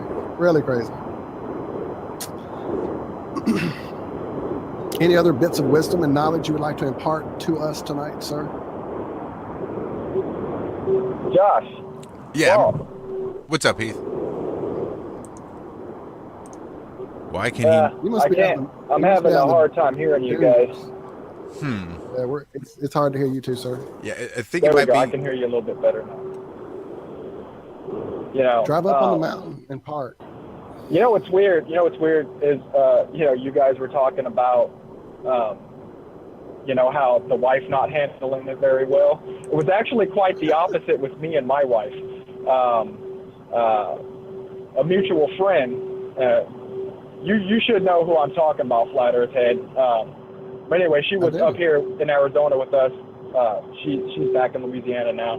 But she actually brought up Flat Earth to my wife. And it was weird because my wife said it almost clicked with her instantly. Like she just knew that was, more truth than what we were being told. And it was funny because whenever they brought it up to me, I got mad. I was like, man, you guys are crazy. Yeah, so it was actually quite the opposite with me. I was the one who was, falling off the rocker, I guess, or off the edge of the earth, as the globe earthers like to say. That's it. Along with all the things the cat pushed off.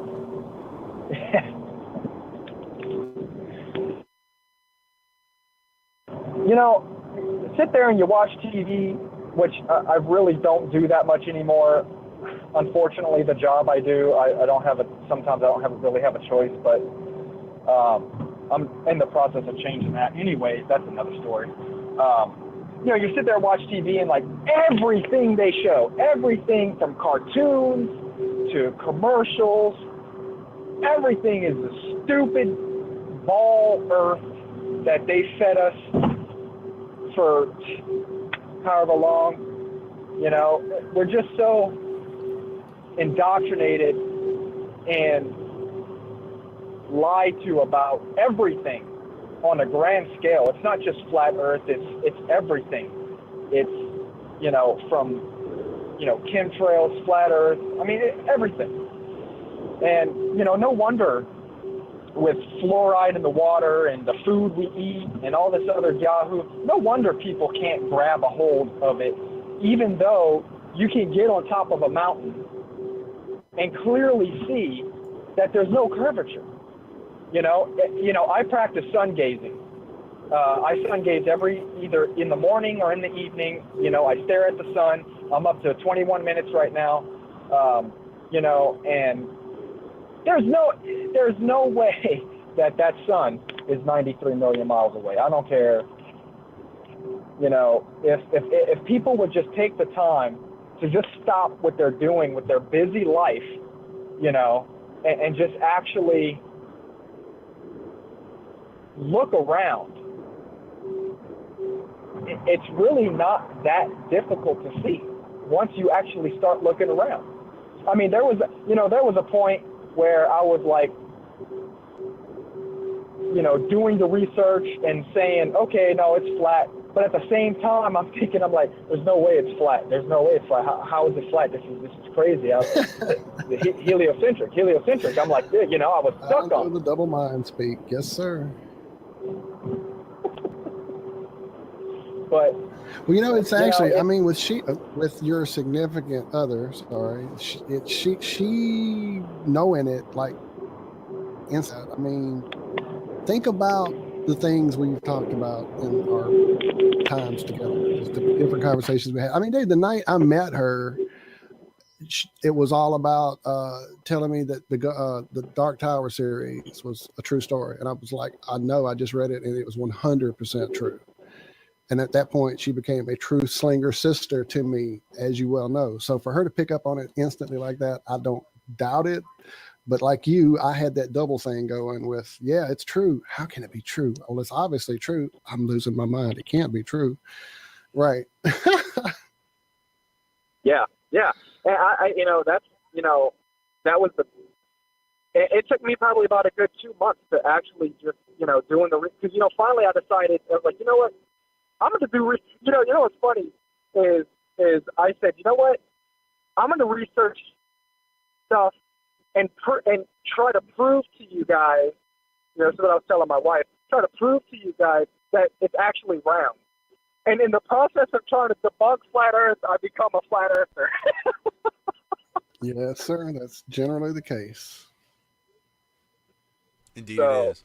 You guys should both sit down one night at home when you have some time and give us a call while we're doing a hangout and let her kind of give a female perspective. Unfortunately, we've had a good number, but not as many as we would like to have, representing the female mind and thought processes in this whole thing. Right. My significant other isn't going to be on here. I can tell you that, as you know. Yeah, it's a regular sausage fest around here. Well, you see, that's this is going to be hard for some people to hear, and this is not me trying to offend anyone or anything like that. So if there is any ladies listening, just bear with me. The thing is, society has made it to where the women of the world, they have to be, they feel like they have to be strong about everything, with all the, no matter how good of a mother, and this is from a woman's perspective that I've been told by my significant other, and I don't know, I obviously don't think everyone's like this, but, she tells me, in a woman's perspective, it's like, no matter how good of a mom you're being, someone's going to find something that you're doing wrong. And so the women of this country, not only are they, told that they have to, wear all this makeup and be, and dress up all the time. That's all indoctrination stuff. Like the truth is, we're all beautiful all the time. And I think, and what I'm getting at here is, the women around the world, they feel like they have to live up to something because of society. And, society is just the worst thing right now. All the social norms, let's get out of that garbage. They're trying to toughen the women up. They're trying to wimp all the men down, turn us all into little soft cream puffs. Absolutely. I agree. Yeah. And, that's the thing is the guys who are having issues, or not issues, but, backlash from their significant other, just remember, that's all brought on by society. It's not their fault. They're in the same boat that we are. And what we need to do is, when people, it's a pretty sensitive subject, first of all, when everyone that we know for the most part has all been indoctrinated to the globe earth. It's all over the books, all over TV, all over magazines, all over this, all over that. And so we got to remember, we need to break it gently, and don't push it too hard. And I think that's really what helped me, is because my wife wasn't pushing it on me. We talked about it a couple times, showed me a video or two, and then I would try to show them a video, her a video on globe earth, and it just went back and forth for a little bit. But like I said, I eventually started doing my own research on it, and I became a flat earther. But, we got to remember is, with all the pharmaceuticals pushed on, specifically females, females are on so many pharmaceuticals, and it's just ridiculous. And I think there's a reason behind that, because, they're there to support us, and we're there to support them, and we just need to, support each other through these times of waking up, for lack of a better term.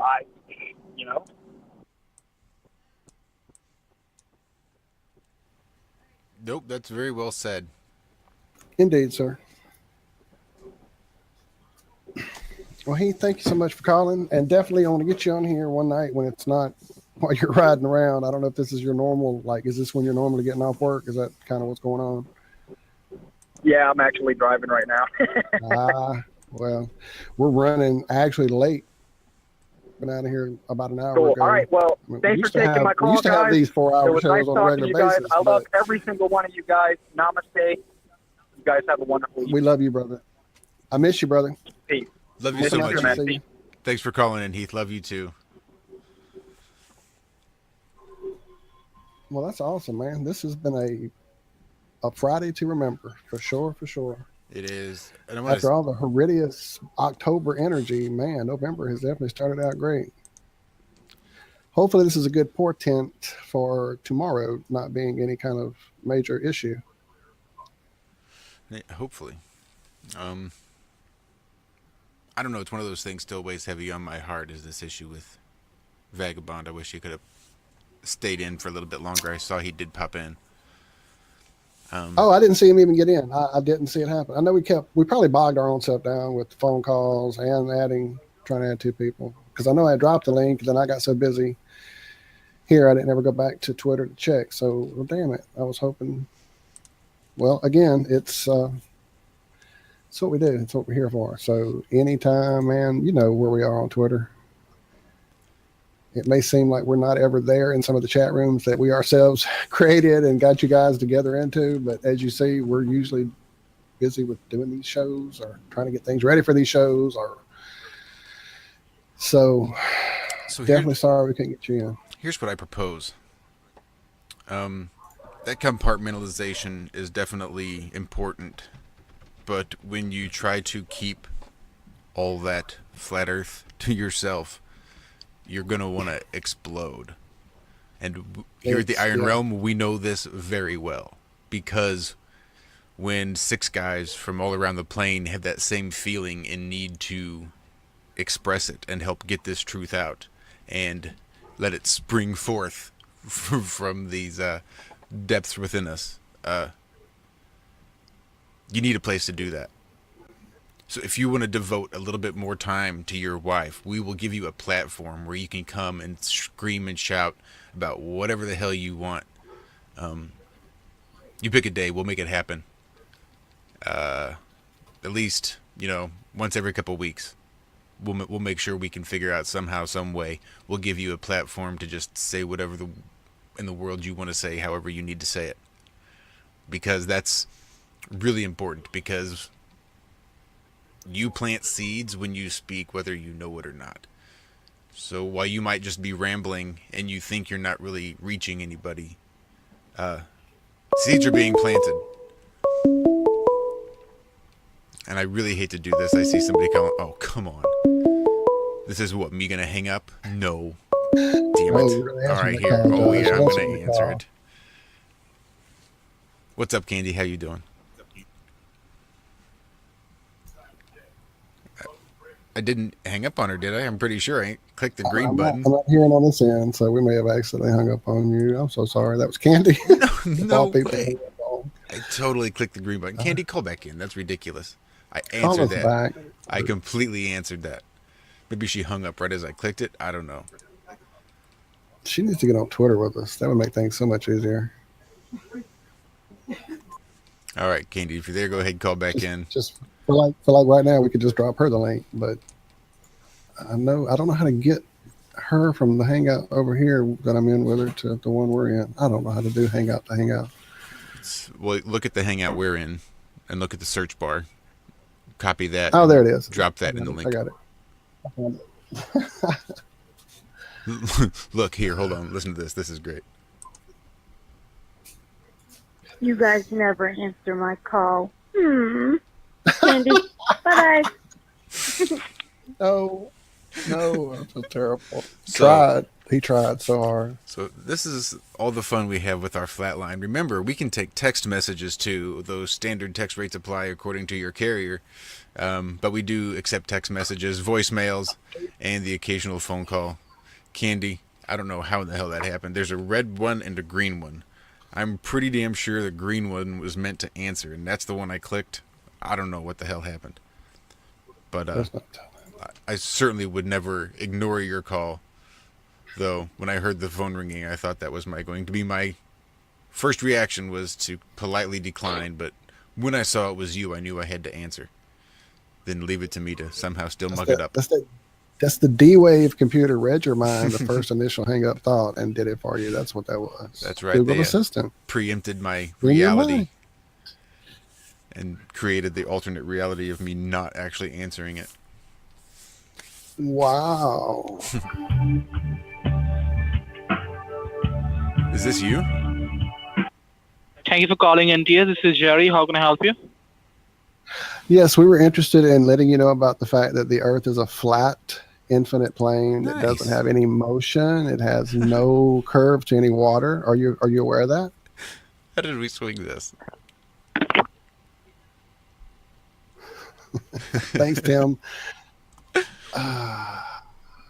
That's good stuff. All right. Well, on that note, love you, brother. It's been a hell of a Friday. It's just been full of all kind of awesomeness. So thank you so much. No, thank you, Walter. It has been a hell of a Friday. Available agent. And Tim, we love you too. And For contacting all the, NTS, this is how can I help? and we love you too. Thank you for being here with us and for sharing the love. And just remember, you It's can been find amazing. Walt and I Tuesdays and Fridays at 4 a.m. to 6 p.m. on tfrlive.com, iHeartRadio.com, TuneIn Radio. We're all sorts of places. You can also find us right here every Friday for the Flat Earth Friday FringeCast, to which you are listening at this present moment. We actually have our friendly little gnats that like to come and buzz around and pesker. But that being said, we do have a few guests coming up.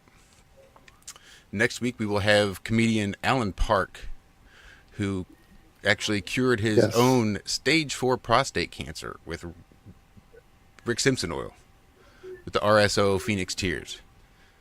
So he's got a hell of a story to share. The week after that we have Ben Hameen. Let's see, maybe this is Candy. Maybe she wants to play with... It is. Let's try this. Green button. Yes, it's with Ben Hameen. Green button. Hello, Candy. There's the green button. There we go. I had to say hi to my friendly sausages. Well, you know, there's plenty of us around. She got us on that one. You guys were killing me. I was in the store and I had it on, like I had the phone. I didn't have the headphones with me. And I said, okay, I kind of still want to listen to this. I don't care. I'm going to be rude. And I had my volume all the way up walking through the store. Nice. It's funny because you guys always seem to make that happen. Like last week, I was driving and remember the guy was like following me because of my license plate. It might have been the week before. And I was like, I'm listening to Iron Real Media. Turn it on YouTube. I was hollering out the window. That's so awesome. But no, I was just saying how not next Friday, but the Friday after on the 17th, we were going to have Ben Hameen, who is one of the other co-hosts with Billy Ray Valentine on the Infinite Fringe. He and I co-host with Billy Ray on Billy Ray's show. But we're going to have him on here. He's a professional wrestler and a conspiracy theorist, not a flat earther. He's going to be one of the few for now, like ball earthers that we actually invite on to our show that don't just show up unannounced. Right, rudely barge in to other people's parties. Right, but we will. He has been invited. He's an atheist ball earther, so that'll be exciting. He's a super, super nice guy. He's got a podcast called The Conspiracy Horseman, and that's over at Hacker Hameen. Yeah, hackerhameen.podbean.com. The way I understand it, I think Twitch is about to pick up his podcast too. Mhm. So he'll be over there on Twitch. Oh, wow. Yeah, that'll be exciting. And then next Friday morning on TFR, on Truth Frequency Radio, we're going to have Paul on the plane, and he's going to be actually checking in from the Flat Earth Conference over there that's going on the 9th and the 10th, the big Flat Earth Conference in North Carolina. So well, hey, we'll have an on-the-spot report. Yeah, maybe we'll have to have you call in as well. We'll have to have you do some roving reporting for us. Yep, me and Karen will be there. We're going to go to the billboard too. What? That'll be fun. Lots of pictures. Can't You wait. should do a live video. I know from it's like there. That's what you should. just a stupid billboard, people say, but no, it's just not just a stupid it's billboard. not It's just like it's big. right. It's a big thing to us. Nope, that'll be great. Wish I could have gone. Can't wait. Yeah, well, I know where some tickets are for sale. Anybody needs any? Contact NTS. This is Jerry. How can I help you? Thank you, Jerry. We appreciate you calling in and hope Hello. you checked in. And hear me? Can you hear me? That's really the question. Timmy, if you're going to do this, at least hook it up so that we can talk to Jerry and let him know the Earth is flat and not moving and has no curvature. Right? These poor guys. I mean, they're just out there trying to earn an honest slave wage like any other debt slave. And they got poor Timmy over here trying to, I don't know, cause discord somehow. I don't know. Is that who that is? Oh, yeah. Oh, yeah. Oh, yeah. I think he thinks he's an Oh, Lord. anarchist. I think that's what he thinks. Something. I think. I don't know. That's what I'm thinking anyway. Something. But it's been a hell of a long day. Walt and I have been up since 3 a.m. this morning. We started our first show on TFR for our Friday show at 4 a.m. Oh, wow. So, yeah, come back I here missed it. 12 hours later. Well, they have a show archive. They'll be up there for a couple weeks. If you want full access to all of our shows, that may cost you a little bit of a subscription. I don't know about that. I don't have one myself. I couldn't even access I my can't own even hear my past. old shows. Right. But Yeah, it's going to be very soon. Probably within a month or so. Remember, I said I was going to, like Mark Zulu One does with Mark Sargent's show. I was going to try to do that with y'all show through OBS and stream it on here. It's going to take me probably about a month to get myself back on track, but it might not be that long. I have some pretty good things going on, but once I get everything back settled into normality, teach you a few things then about I'm OBS. going to do that. well, that's awesome. We would really appreciate That's that. awesome. We've considered doing like a simulcast. So basically, we do like a studio cam, one in my studio, Right. one in Walt's, and then we simulcast that live on YouTube as we do the show on TFR. So that's actually a good something idea. I've been considering. I have yet to Or talk like to Mark Chris. does, he puts it on the next day. See, we really should do that. And there's really no reason we don't. There's a lot of people. Sean Carone, I know Sean puts his on the next day, or at least at some point. But there's several of them that do, and we really should. That's why I need to at least get a subscription and go snag the past episodes.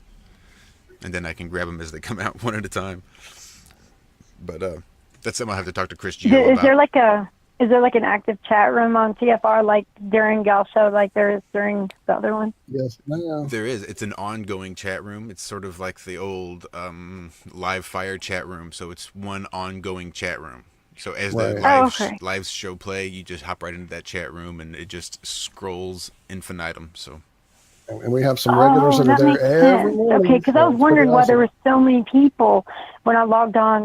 Because I don't really go in there anymore since Mark streams Strange World on YouTube. It's very, very seldom I go into the TFR chat room, and if I do, it's just to drop the link for Mark's chat room, because I have met a lot of friends in there, like Joseph Lynch. Him and I became friends about a year ago, way before I knew these YouTube communities even existed in that chat room. So I get to meet him at the conference. That'll be fun. But so I'll go in there and drop the link to Zulu's stream so more people can communicate with each other. But I saw there were so many people in there, like offline, and I'm like, what? Where do these people come from? But now I guess they changed things. I guess they did. I know Chris is constantly updating the site. It's changed since I've been with you guys over there. It's changed a little bit. I Mhm. noticed Yep, a few me too. little tweaks here and there. So he must work on it a lot, keeping it fresh, keeping it on top of what's going on for sure. The way I understand it, he codes it all himself too. The way I understand it. That's crazy. Well, we have another caller calling in, but unfortunately, I just don't have it in me. Yeah, it's late. I'm tired. Yeah. I love you, but I got to go, y'all. Yeah, 18 hours is about as much as I can do. 16 hours is probably going to have to do it. So, Walter, I'm going to let you go first so I can get rid of Trigger Timmy over here. All right. Absolutely. I love you guys. thank you, Candy, for popping in. Oh, she already gone? Damn it. All right. Well, thank you, Candy, for popping in. We No, appreciate I'm here. it. Love you. Yeah, she's still here. I'm gonna, She's I'm gonna Okay. actually I start didn't a know if you stream were there. myself. Oh, that's right. You weren't on the screen. I didn't see your icon, and I thought you were gone. Dang it. I'm so lost. I'm punch drunk at this point. It's okay. Sweet. It's been a great Friday. Thank everybody who called in, who came on the show. My buddy Dumas, thank you so much for sharing with us, and everybody for being so open and letting him come in. And as you see, it's all about love and family, and not all these silly games and mudslinging. So let's do it this way. Let's do it love. Right, exactly. I love it. It's Friday. Let's do some karaoke. Damn it.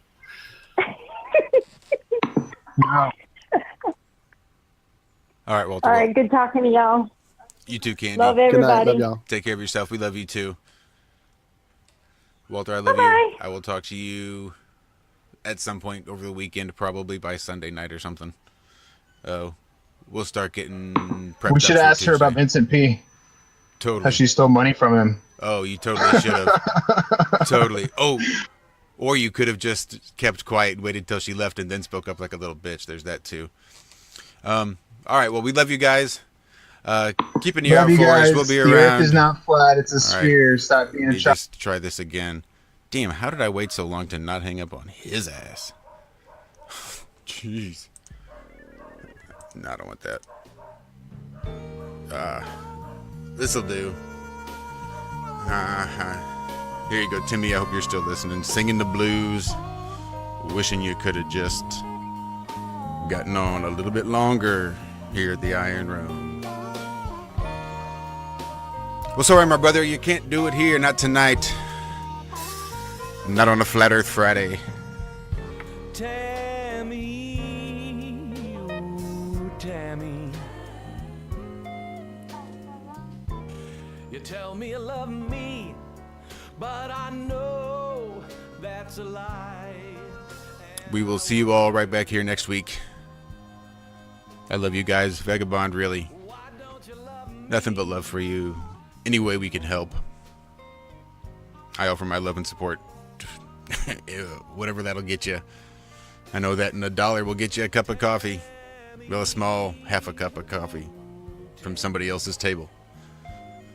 Everybody have a good night. My name is Josh Corey. I'm going to get the hell out of here and go to bed. It's been a long one.